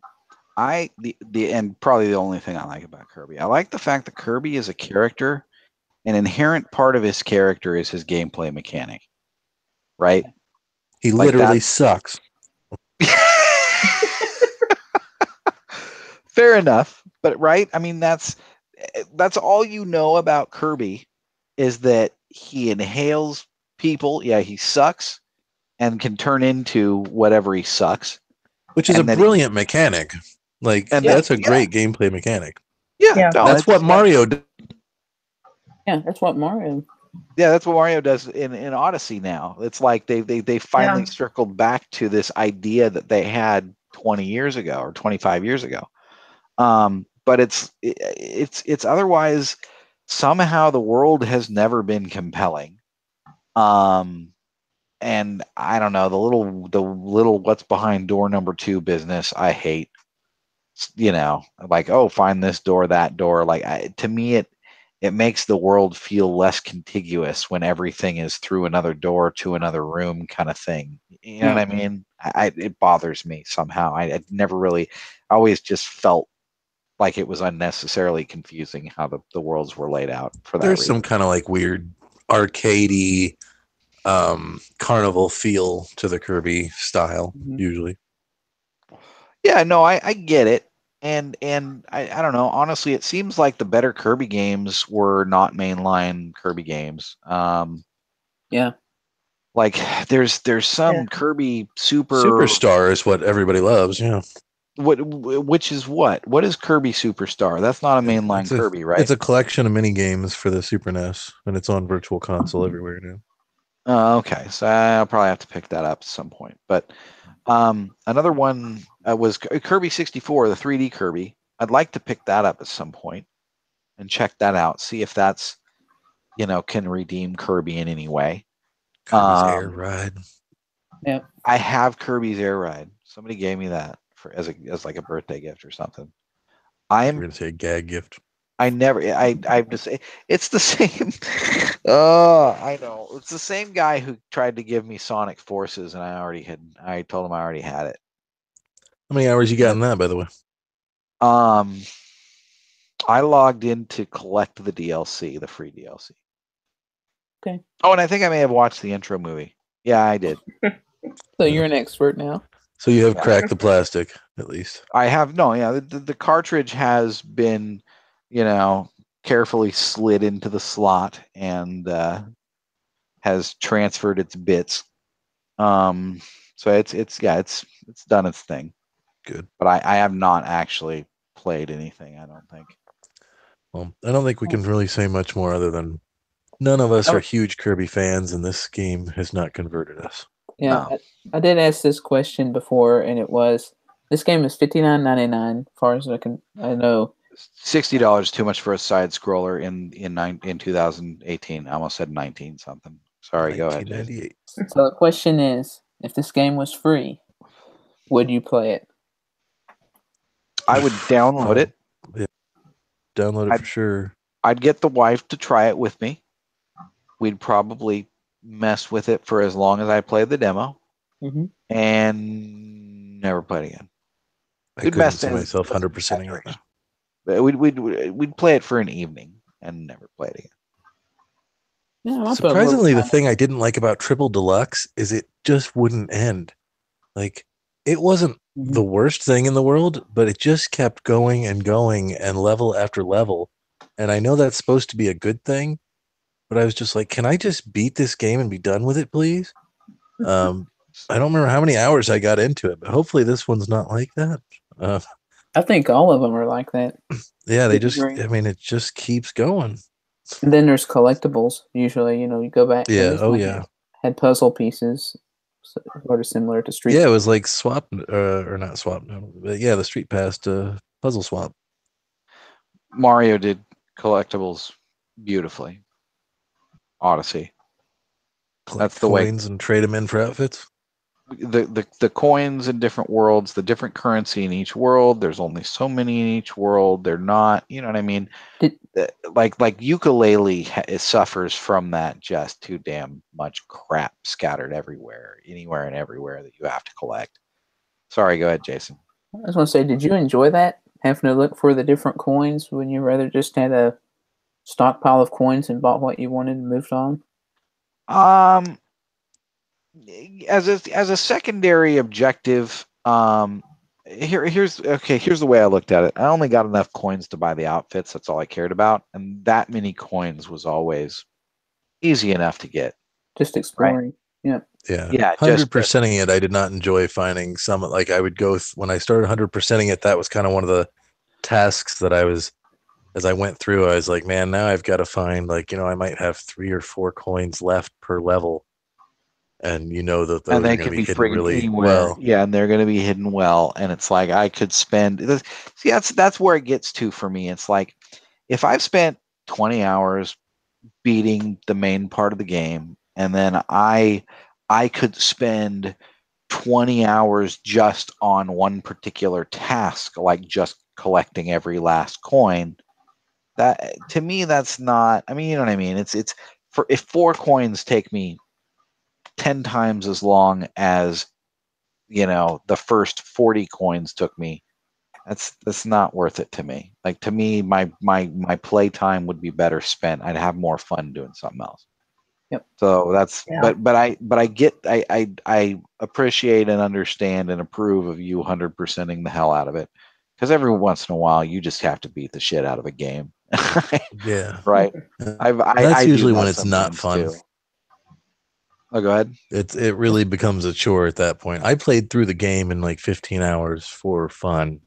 Yeah. And then I just had nothing else really to play, and was like, all right, I'll go for this. That's the thing, is that every game now, it's like there will be people who complain there's not enough to the game unless they have some insidiously grindy thing at the end that only the super hardcore grinders will do, like you with the Luigi Balloon World and whatever. Like, it just seems like so many games do that now, like Super Mario 3D World, where it's just like, okay, now you just got to go back through the entire game 5 more times or 4 more times, right? Because you had to do it once with each character, and it's just like, no, like that's not. When I was growing up, pointless. replay value is because you enjoyed the game and you just wanted to play it again. Yeah, that was what replay value meant. A game that had replay value meant it was so good you'd keep playing it, not that you would be forced to complete some arbitrary task to get some arbitrary trophy or whatever like that. No thanks. That took as far as I am concerned, I 100% in Super Mario World. You know what I mean? I'm not going back through it 5 more. Well, I feel the same way about Zelda. Like, I feel like I actually did all the missions and submissions. It's like I'm not doing the Koroks. Yeah, you 100% in Zelda. And as far as I'm concerned, I pretty much did too. I have a handful of those side quests that I don't know. Now that I have the bike, I probably will get back. That is a world I don't mind just revisiting every now and then. All right. So you kind of led us into another topic there a little bit ago, talking about the puzzle pieces. Seemingly collecting coins. Yeah. Well, sort of. The puzzle pieces reminiscent of Streetpass. There has been some sad news in the recent week, and that is that Nintendo Japan has announced they will be closing Streetpass relay stations. So I know those all hold a pretty special place in all of our hearts from collecting those puzzle pieces and playing the games. It has it hasn't been confirmed for Europe or North America, but I think we all know it's coming.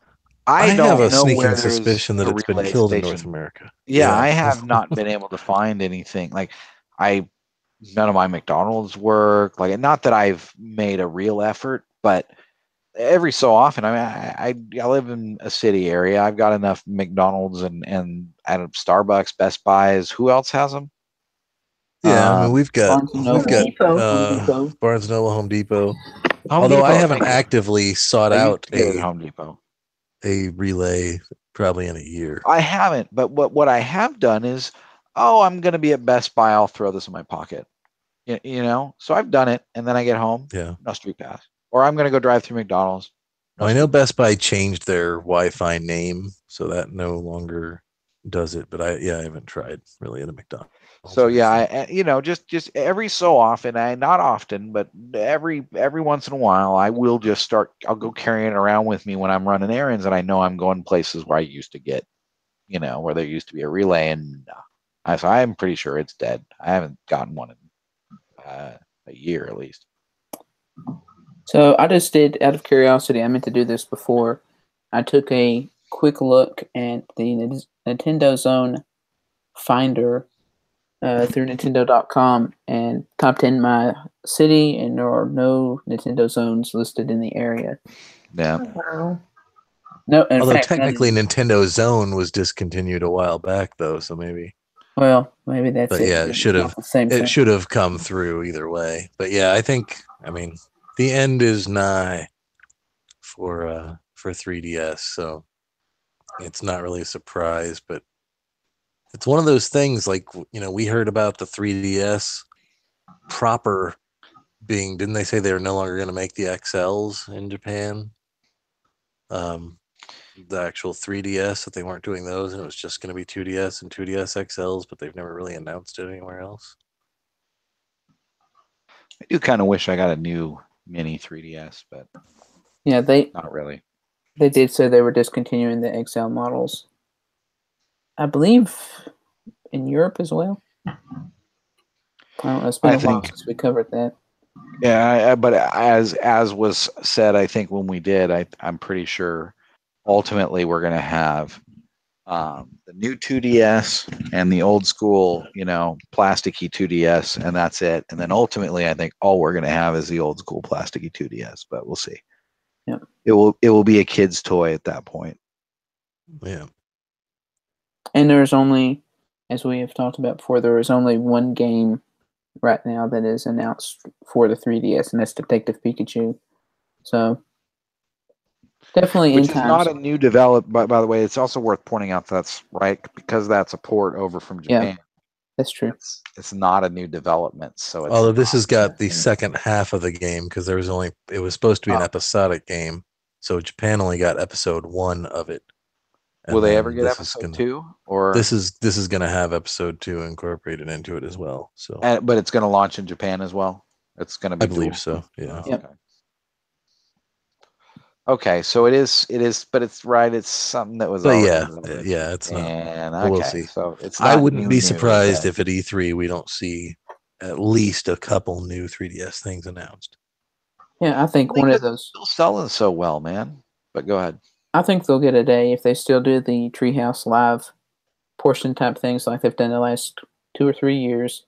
I think one of the latter days they'll do a 3DS day where they'll have a few titles that they'll play through. Bet you it's another Kirby. That's almost a guarantee at this point, I think. Yeah. Kirby Flip Wars. So, all right. Moving along, this is a kind of an interesting issue that has come up, and that is Nintendo pre-orders not being able to be canceled. It's been a thing that's going on since pre-orders have been available. However, in Europe, I believe it was in Norway, said this is in breach of European law that people cannot cancel a pre-order once it is made. Digitally. Yeah, we're talking about eShop pre-orders, the preloads. So, which apparently every other system you can. On Xbox or PS, if you pre-order a game, you can cancel it. Right, exactly. But not Nintendo. So basically, the European Union Consumer Rights Directive has sent Nintendo a letter and asked them to say, either explain clearly how to cancel pre-orders or set up a way to do so. And Nintendo basically said, your concerns are unfounded. We're compliant with the laws. And that's kind of where it's been left at. Do you guys see this as an issue? Yeah, I do. Yeah. I mean, I think Nintendo should obviously they're eventually have to comply with any international law, but just as a courtesy, you should have I mean, who knows? You pre-order a game, your water heater breaks. Something comes up, you need that money, or you find out the game really does suck. Yeah. Well, that's the other thing is it's part of the wider problem of the whole pre-order thing, and there's been discussions in the gaming industry. Well, at gaming industry watchdogs about the fact that now devs, studios bank on the money from pre-orders and put out a completely, like, it was the last Assassin's Creed game was a frigging disaster. Yeah. And people that pre-ordered it were pissed, right? There have been campaigns for years of people saying, don't pre-order games. Like, that's what's feeding this people to put out these broken games. It's like you pre-order something and then it's broken. Well, they already got your money. Luckily, stuff like Steam has a great refund policy where if you've played less than 2 hours or something of a game, it was 3, you can get a refund. Yeah, but I would love to see something like that. If you played like less than 3 hours within 2 weeks, you can just get a refund, no questions asked on a game. That should be an industry standard. I could get a refund on 90% of what I've gotten. Yeah, if it's within 2 weeks. Yeah. I would love to see something like that. Now that said, if I spend $5 on a game, I mean, again, I guess I'm old school and I'm coming from old movie theater ticket prices, which aren't even $10 anymore. But to me, if I spend $10 and I get a few hours of entertainment out of it, I don't feel like I got, I don't feel like I wasted my money, even in this age of Steam games for 50 cents. It just depends on the quality of the game and how much of a good time I have with it. But talking about Nintendo first-party games, you're talking about a lot more than $10. You're talking 60. We're talking. You go to a bad movie, it's $8 you're rolling the dice. That blows my mind. $60 for ARMS, $60 for Kirby Star Allies, $60 for Donkey Kong Country Tropical Freeze. as great as Tropical Freeze may be, I found it annoyingly difficult.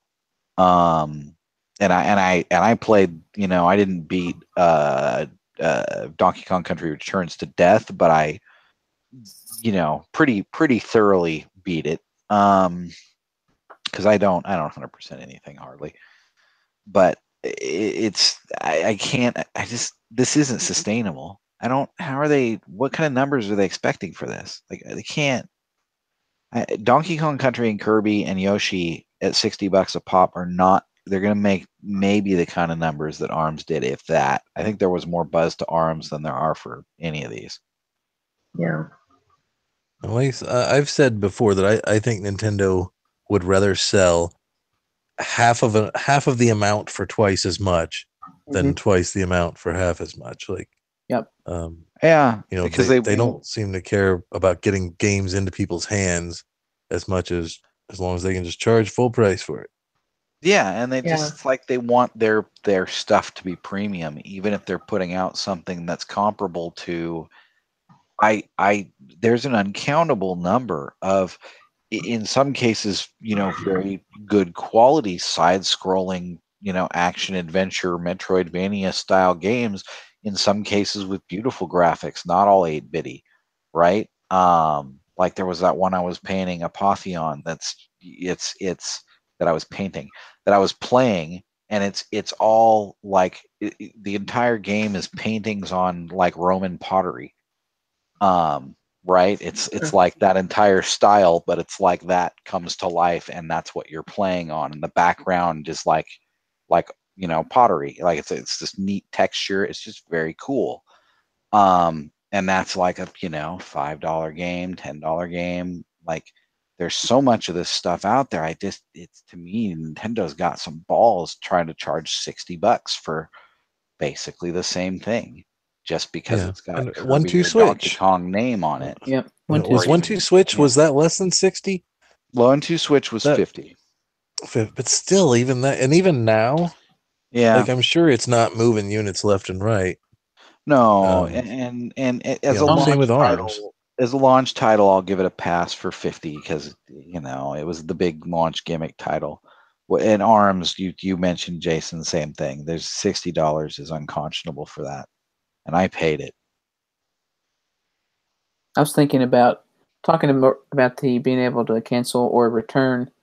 The perfect game for this to me would be Star Fox Zero, as I think everyone who played it immediately was hit with these wonky controls, and that's putting it very politely because they were terrible. At least they gave you a demo for that one. And again, the only person I ever knew. Yeah, no, totally. At least, they gave you the demo to warn you. But if you had pre-ordered it, you would have been. The only person I knew that enjoyed that game, again, I like to point out, was the buddy of mine who was hospitalized and bedridden for months, and just again, had just nothing better to do. Yeah. And played it through solid, and he, you know what I mean? He's probably one of just a handful of people in the world that will have ever done that. Yeah. So I got to give him props, but maybe pre-order refunds will be part of the online service when it launches. I remember having that call with him too, just because you brought up Star Fox Zero. After I'd been I just played through the intro for like 45 minutes, and I'm like, I think I'm kind of getting it, maybe, the controls here. And he's like, fuck it, man, just go to try the first level. And it was a friggin' disaster. I had spent, there's this little area in the beginning where you can just fly around the ship, and just kind of get the hang of it. And that's set up for you to do that. I was there for literally 30, 40 minutes and was still like, yeah, dude, all right, I'll just give it a shot. I went and played all the little side things with the different little robot craft before I ever played the first mission, because I was just like, I'm going to suck at this, and I did. Sorry. It was, just me relaying that it was every bit as terrible as everyone else says. I think about, too, something that has been synonymous with Nintendo since the very beginning is that Nintendo is still of quality. So to me, that says when you put a sticker like that on all your software, I don't know if I assume they still do. They're guaranteeing a certain level, and to me, I think you should get a refund if you don't feel it's up to that level. Amiibo Festival, Star Fox Zero. Yeah. Yep. Especially if it's before the game comes out. I mean, Yep. like I said, I believe it would be great to have refunds no matter what. Wasn't the sort of Mario thing. Party? The Mario Party on Wii U was pretty bad, wasn't it? Yeah. Everyone Yeah. hated it. And I the tennis barely played game. it. We tried it a couple times and it was boring, and the tennis game was bad. Like, yeah, they've definitely had some misses. There were a few on the 3DS as well that were just terrible. And I don't know. It's like on the one hand, they really are pushing to push their brand, but at the same, as far as like the Universal Studios and all that business. But on the flip side, it's like they're just kind of letting it rot with some of this output. But now more than ever, they're emphasizing preload your games. Yeah. Yeah. They're not doing anything to incentivize you for it. Not yet.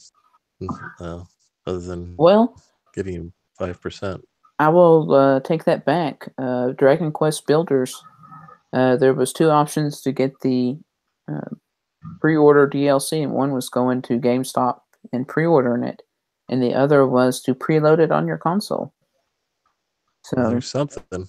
Yeah, that's the first thing I can remember, other than getting to play at midnight or be the first to play. They've sold it. Speaking of GameStop, was that in our topic list? I don't believe so. The death of the former CEO. Oh, that's right. Yeah, he very young. He was only in his mid-50s. Yeah, I like to crap on GameStop, but obviously I don't wish death on anybody associated with GameStop. And he was a former employee. He was former CEO until like last year, though. So I think he had ongoing health problems that probably caused him to leave. But I just mean he was CEO until relatively recently, so you can blame most of it on him. I also saw the Tower Records founder died, so it's a bad week for CEOs. Oh. Watch out, Reggie. Yeah. Sorry, not to interrupt for a down note. But kind of leading into our next topic here is, one thing we said about the pre-order cancellations is the reviews. And, of course, where else would you go for reviews but Nintendo, right? We had Nintendo.com reviews for, was it 2 days? Day and a half. Yeah. So they had it up, and it was kind of big news, and then it was taken down, and I quote, to evaluate this feature and its functionality. And it's no estimated date on when an update will be provided. They need to write new penis finding software. I'm not sure. I mean, it had to be something like that. But I did a review of Rocket League, and it was published on the site. It was kind of neat because it actually showed your, whatever your avatar, your me, or what have you, and then it would say how many hours you put into the game. So you at least could like judge, like, well, this guy has played it for so many hours, and I think there was even. I had reviewed Splatoon, and same thing, and then all of a sudden it was gone. Yeah, I said I'll check it out, and I had it. I think I even had a link to it opened on my phone, and before I could actually go and review something, and it's like, oh, it's been taken down. So, since I didn't get to see it, what was the actual review process? What was like the questions, or what kind of? It's just an open form. Number of stars. Yeah, just number of stars, and then a text box to put in what you want. I think it had a minimum characters, right? 100 characters or something. So it was basically an upgraded, more integrated version of the 3DS eShop rating, right? There was no who does this appeal to? But I mean, a star rating, as far as. It was just a star rating and some text. So I'm guessing that, like Miiverse, they probably didn't want. They were learned very early on that they didn't really want to have to moderate it. and that's probably why they got rid of it. Well, that's what yeah, I'm that's. thinking. I'm surprised they even allowed text reviews. Right? They don't need to necessarily, just like on the Wii U, like just how they did on Wii U and 3DS is good enough for now. Just something. It's better than nothing. Yeah, we need something like this Yeah. in the eShop. I think this would be not only a benefit to us as gamers, but also to the developers that, people who search their games, they can say, oh, I know I did in the 3DS eShop, oh, there's 489 people have reviewed this and it's been out for 2 days, or, Yeah. things like that. I was really hoping there's a big eShop update, to add the coins, which we haven't quite gotten to yet. But there's nothing else. Like I was hoping, are we gonna get ways to sort? Are we gonna get categories? Are we gonna nothing? I just mind-boggling. Whatever. Sorry, Yeah, it is. Yeah. I'm kind of leading into the next topic. Yeah, But Yeah, I have a wish list just so I can find games that I saw once and that looks interesting. right. Put it on the wish list so I Yeah. can find it again. maybe that's something else that Nintendo's like, oh well, just like voice chat and their own social media, it's like they're going to offload those to your phone and to Twitter. They're going to offload this to the news sites. Oh, just go to IGN for your reviews. You want to see if a game's any good. They should say Could never be less than an 8. Yeah. Yeah. So- I mean, there's better places to go for reviews, and I don't think any of us were going to go to Nintendo's website to see how well reviewed something was. But yeah, it sucks that they don't have an option right now. I disagree. For us to give I disagree. anything. I would browse, because I do that all the time on the Wii U and the 3DS. I browse what's on sale, and there's something I haven't heard of that seems like it's got better. Because I know the reviews on Nintendo's eShops are always grossly inflated. But right, if something's 4.5 or better stars and I haven't heard of it and it's got a bunch of reviews, I'll go Google it up and see what it is. Right. Right. So I've done to it. me, they're totally valuable for that kind of stuff. Or if something's on sale for 50 cents and it's 5 stars with 500 reviews, I have sight on the scene. I'll pay the 50 cents. So I've seen those. Yeah. I've been in those situations before where it just a surprising number of good reviews for something, or a surprisingly good rating for something that I've never heard of, that I wouldn't have paid attention to otherwise, that I end up checking out. Totally worth it to me. Directly there in the eShop where you're shopping, because I browse, we all browse it. Right. The problem Yeah. here was there was no integration, so you had to go to Nintendo's website and specifically look up the game. But there could have Agreed. been future integration if they ever released a browser on the Switch. Yeah, all of this is potentially, because you had to that review you wrote taken down from the website is still somewhere in their database tied to your account. So it could theoretically pop up again somewhere, like on the eShop even. But Or I could see them taking quotes and putting it on Twitter. Yeah.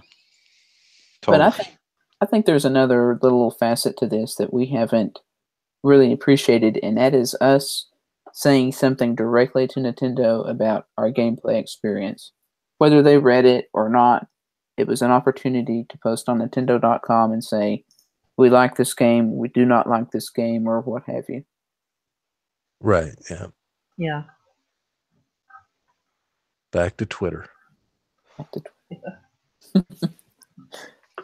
So, final topic of the evening, and of course it is a doozy, and that is the MyNintendo update.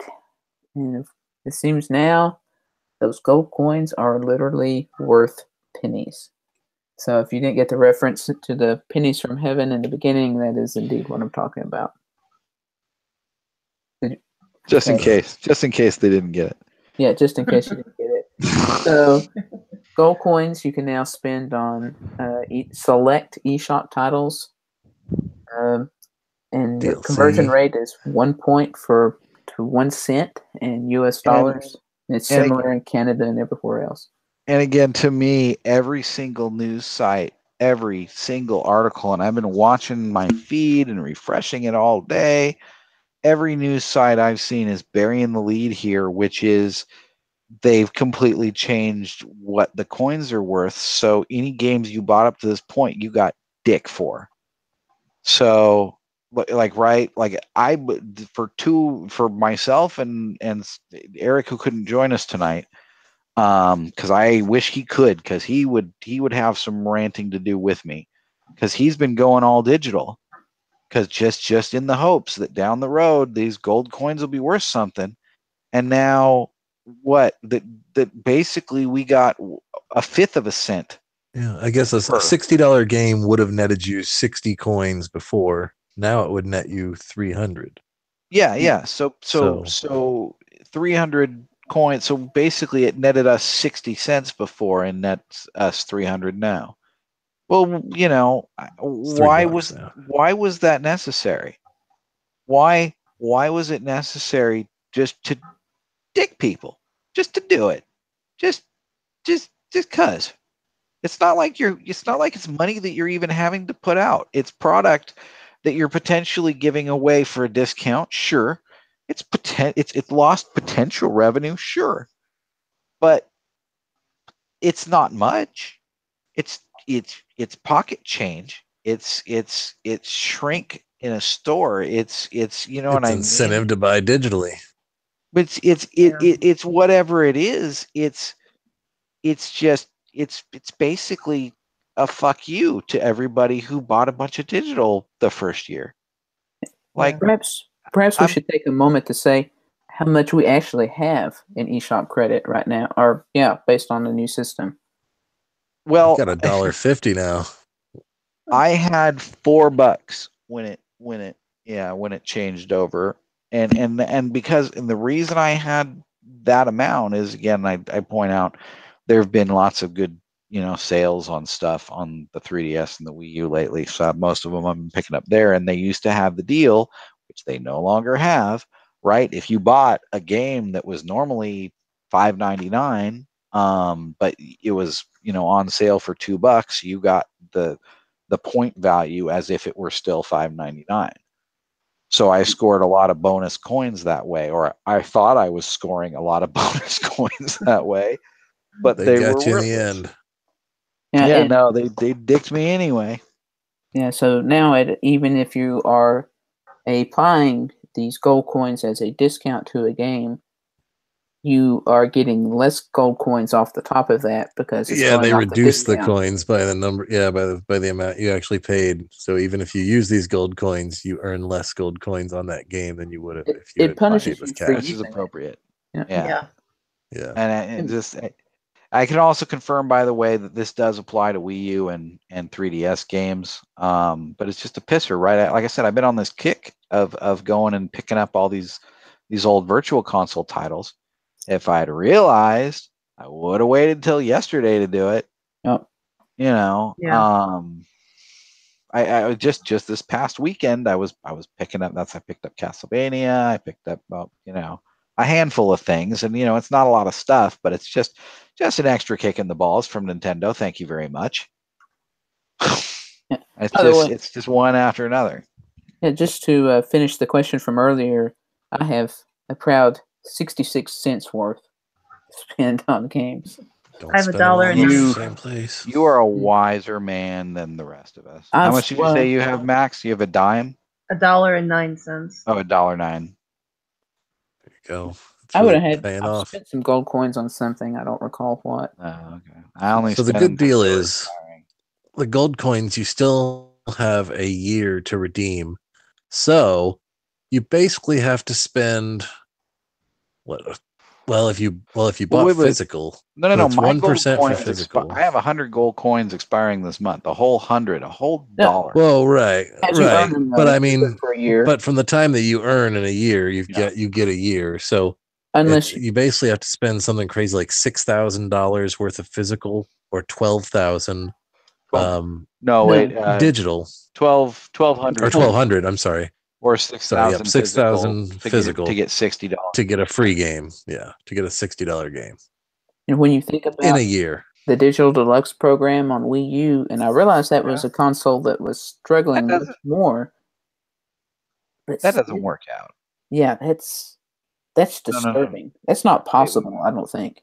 No, I don't think that. I don't think those numbers. I think we got those numbers wrong somehow, or somebody got those numbers Well, wrong. $1,200 digitally would give you 600 points. Or Well, No. the conversion is a $60 digital game, $59.99 would Gives give you you $3, or which is 5%. A it would give you $60 300 points. Yeah. excuse me, that's on a digital game. On a physical game, you would get 60 cents, or which is 1%. Oh, okay. Never mind. You're right. so So the numbers, I think they do add up. yeah. So if you I buy was mixing $6,000 up worth of physical and digital. physical software in 1 year, and they can't, no duplicate titles. So good luck. And somebody did the math. All the titles that have been released physically so far are, like $3,500 bucks. And I don't know if they're actually going to hold us to this or not, but supposedly for physical software anyway, you only have a year from the release date of the game. So if you've got Breath of the Wild and you've not claimed your coins and now you go in to do it, it's over a year old. So supposedly you won't get the coins for that game. Well, even if you buy it today. That's exactly, I think, why they did it. So you can only ever get 12 coins for Breath of the Wild. Or in your case, 24, because you registered them. Yeah, it did let me. I wonder if they fixed that yet, where you can register the same game multiple times on physical cartridge. Probably not. I doubt it. But either way, it feels a little less rewarding. And I had mentioned to Z, like, it seems like they only really want a good incentive program when a system, or they only really want to reward you when they've got a system that's going through tough times, like the Ambassador program or Digital Deluxe. Or I'm more inclined to use a coupon at the supermarket by far than I am to worry about my dollar expiring this month. Well, the MyNintendo discounts look a lot better now when you think you could spend 20 gold coins for 30% off of a game.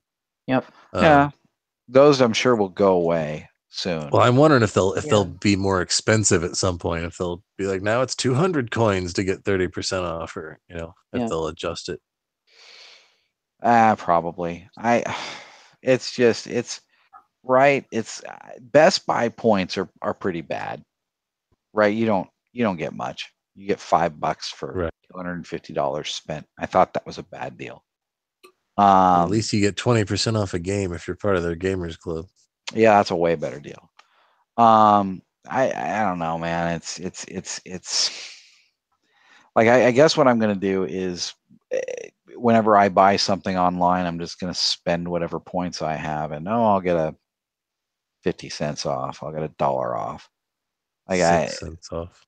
Yeah, or more. You're right. More in most cases, it'll be like 20, 30, 40 cents off the $10 game I just bought or whatever. It's like, all right, whatever. I'm not even. It's just pointless. And I think something that we had all hoped is perhaps that we could use this money to buy the subscription service or pay towards the subscription service when it comes out. But they have already made it clear it's redeemable on eligible games and DLC, but not passes, auto renewal items, or in-game currency or items. So you were hoping super limited. Yeah. If you were hoping to spend this on anything like that or pay for your Pokemon Bank subscription, no. Well, and it being, for specific items and stuff, fine. But then it's still so friggin' worthless. It's like it's so worthless anyway, and you're gonna put restrictions on it. Yep.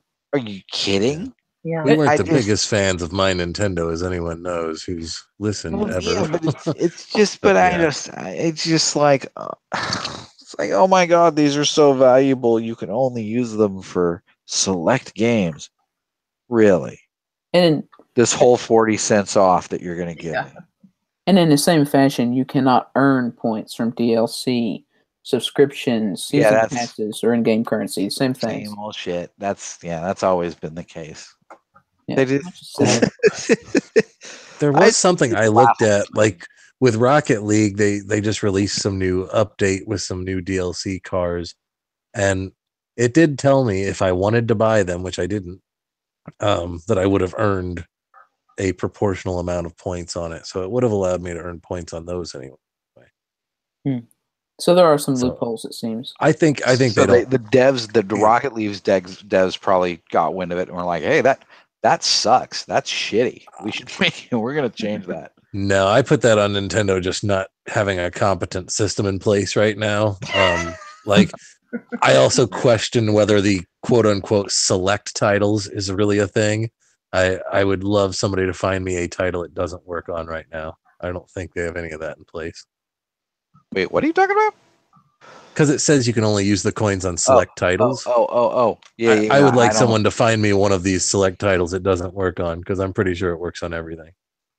Like you said, it works on Wii U and 3DS. And it could No, wait, I can't spend the coins over there. I just mean that the point you earn coins off of it, yeah. Oh, well, yeah, but not DLC or whatever necessarily. That never worked. So I'm just saying they've adjusted the coin totals. Yeah. Like I bought a couple more $5. We'll have to have Jason try loading the Breath of the Wild DLC pack, putting that in his cart and seeing if it says it's going to give him points for it now, because he doesn't have that on Switch. Yeah, that'd be a good test. But I did check some of the Rabbids ones. I think the Mario vs. Rabbids, and just put them into the cart, and it seemed like it was going to let me use it for that too. So whatever, they'll fix it eventually and make it as strict as they want it. But right now, I think it's fairly unregulated. But yeah, at the end of the day, you've only pulled an extra 20 cents. Yeah. You're really getting them over, or getting one over on them when you're dealing with pennies from heaven. Yep. And I just thought this was a neat little point. Is the gold coins from MyNintendo are now worth exactly the same as the gold coins in Super Mario Brothers. So you get 1 point for those. So they're coming back to their roots. It's a weird way. Are they going to, resurrect me for 100 of them? No. No. I can't imagine I this get is going to $1 incentivize anybody to buy either way. It's going to incentivize me to stop checking MyNintendo. I think this is the beginning of the downsizing of MyNintendo, because it mentions it's not going to work on in-game currency, and it's not going to work on subscriptions and stuff like that. And when I think in-game currency, I think of mobile games. So I'm wondering if platinum points are going to go away. I mean, all they're giving us right now is wallpapers.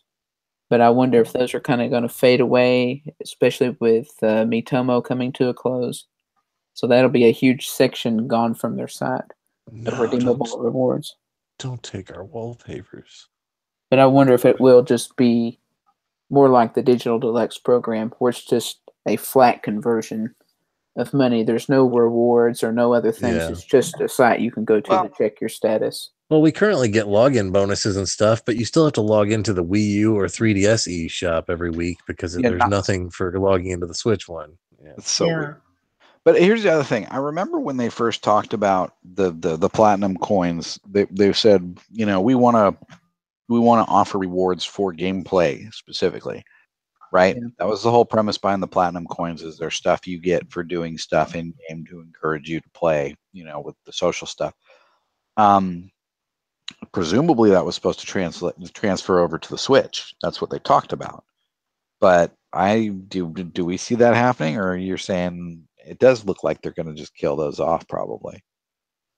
I'm just thinking from the wording, I think it's going to be killed off. That's just my prediction. There's been talk of them doing achievement type stuff when the online hits, possibly. So maybe there will be some sort of. I think you unlock certain achievements. Maybe you'll get some crappy platinum coins you can use for a wallpaper you'll never use. Well, that's the other thing, is I don't see the value of a split currency. I mean, unless they just make that kind of division where the platinum coins are specifically for in-game stuff in various games. But otherwise, once they've made the gold coins so worthless, it's like, how can they make the platinum ones any more worthless? Right. This is Nintendo's cryptocurrency. Yeah, we don't realize we all these gold coins are actually Bitcoins, and we're sitting on a potential gold mine. But then they expire after a year, so what good? Yeah. I really don't feel one way or the other. Like, I really wasn't expecting anything. We kind of knew about it when they announced this, like, what, a month ago or so, but it never really hit home just how awful it really Well, was. they said Japan announced it's going to be 1 yen per point, and I did the math real quick and was like, well, that's bullshit, because that's only 1/5 the value they are now. They wouldn't screw everybody over like that. Of course not. No company would do that. That'd be terrible PR. Yeah. But again, nobody seems to notice or care. At least none of the big gaming news sites have even bothered to mention this detail that I've noticed, that I've read. Yeah. And I've been looking for it. Yeah, I mean, I've tried to check the pulse of the Nintendo fanboys out there, and like I said, a lot of them, the forgiving ones, are saying, well, they didn't really have to do anything, so that something is better than nothing. But it does suck that there's no coin ambassador system to How much at least money did bring they your put in? balance up. How much money did they put into development of this?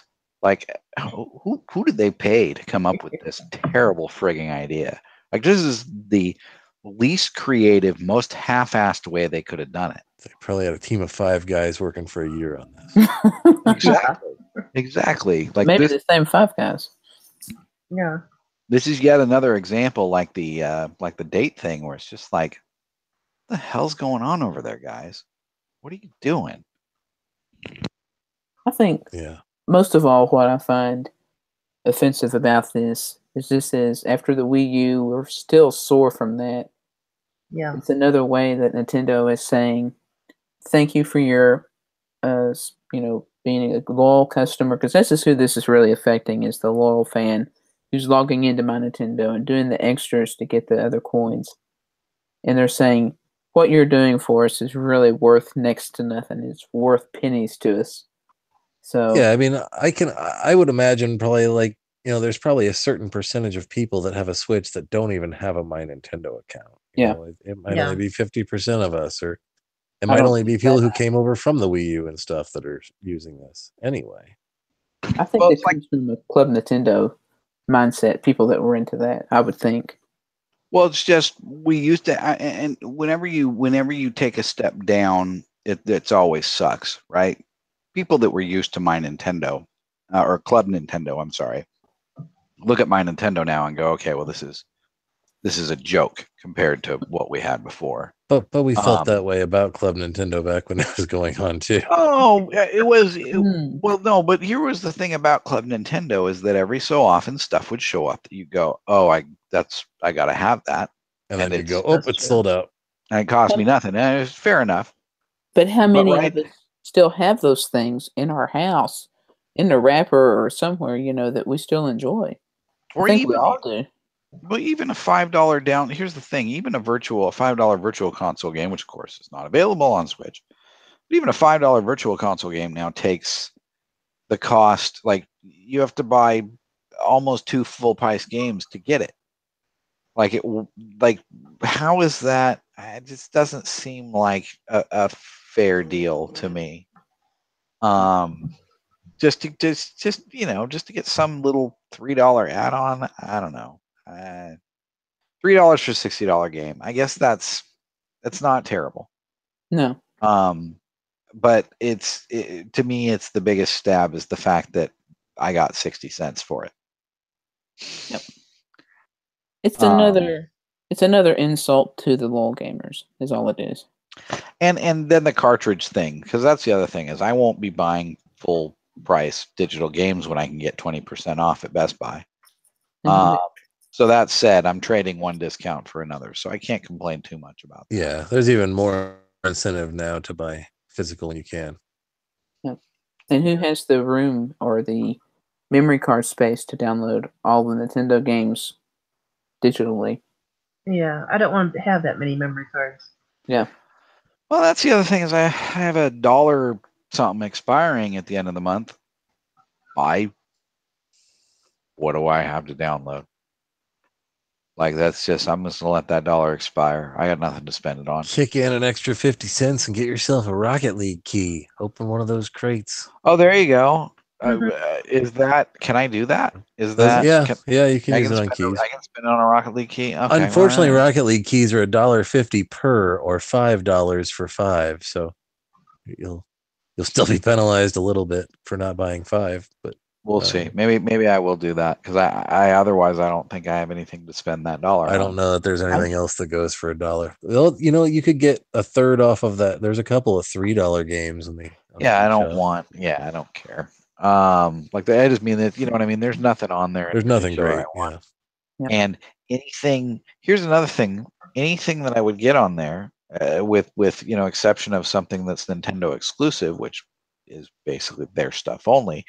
Anything I would get on there would be cheaper elsewhere anyway, with or without my discount. That dollar off of a $10 game does nothing when that game's $3 on Steam. So pointless. The one thing you Utterly- can be sure of is whatever you buy, it's going to use all of your coins the first time. Yeah. It won't be a problem expiring. Yeah. I don't think. And one last point I want to bring up, the way that they've handled the update to MyNintendo and how they've kind of, done us all in with this, does that scare anybody else with the upcoming online service? Oh yeah. What Yeah. a terrifying This is a thought. pattern. This very long wait for a very half-assed result. Right? This is Yeah. like a kid that waits till the night before to do the book report he was supposed to be working on for the past 2 weeks. And yeah, I totally agree with you. This does not bode well for their eventual online infrastructure that's already going to be a frigging year late. And we have not a frigging word about any of it. Yeah. There's no reason to believe they won't completely screw that up.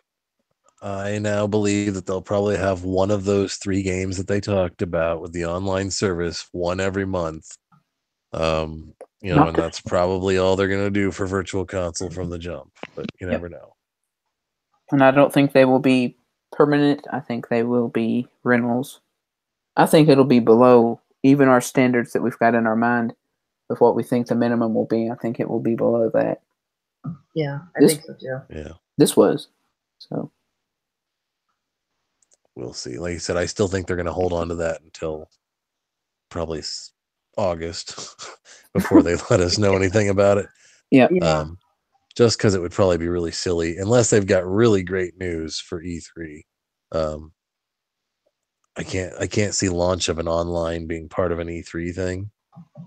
Nah. So I think they'll do a mini direct or something for their online stuff, but unless they do these games, these great games, if they've got something like Smash or something like that, will be releasing alongside the paid subscription service. That's the only way we'll be hearing that. Yeah. Well, sure. They probably will, and it worries me because the only reason to do that is if you're trying to draw attention away from the launch of your new online service. Right. Yeah. Nintendo, expect the unimpressive. That is a good byline. So, with that, I think it is time to say goodnight. And thank you for sticking with us and listening. We're trying a little bit of a new format here. We're reducing our runtime by about an hour. So, if you enjoy the shorter version or you prefer the longer version, let us know. So, we always love hearing from our fans. So, thanks for listening, and be sure and check us out here on YouTube where we record, or you can find us on Stitcher or iTunes. And you can hit us up on Twitter anytime. We'd love to hear from you. So thanks for watching. Have a good night. Good night. Good night. Party on, everyone.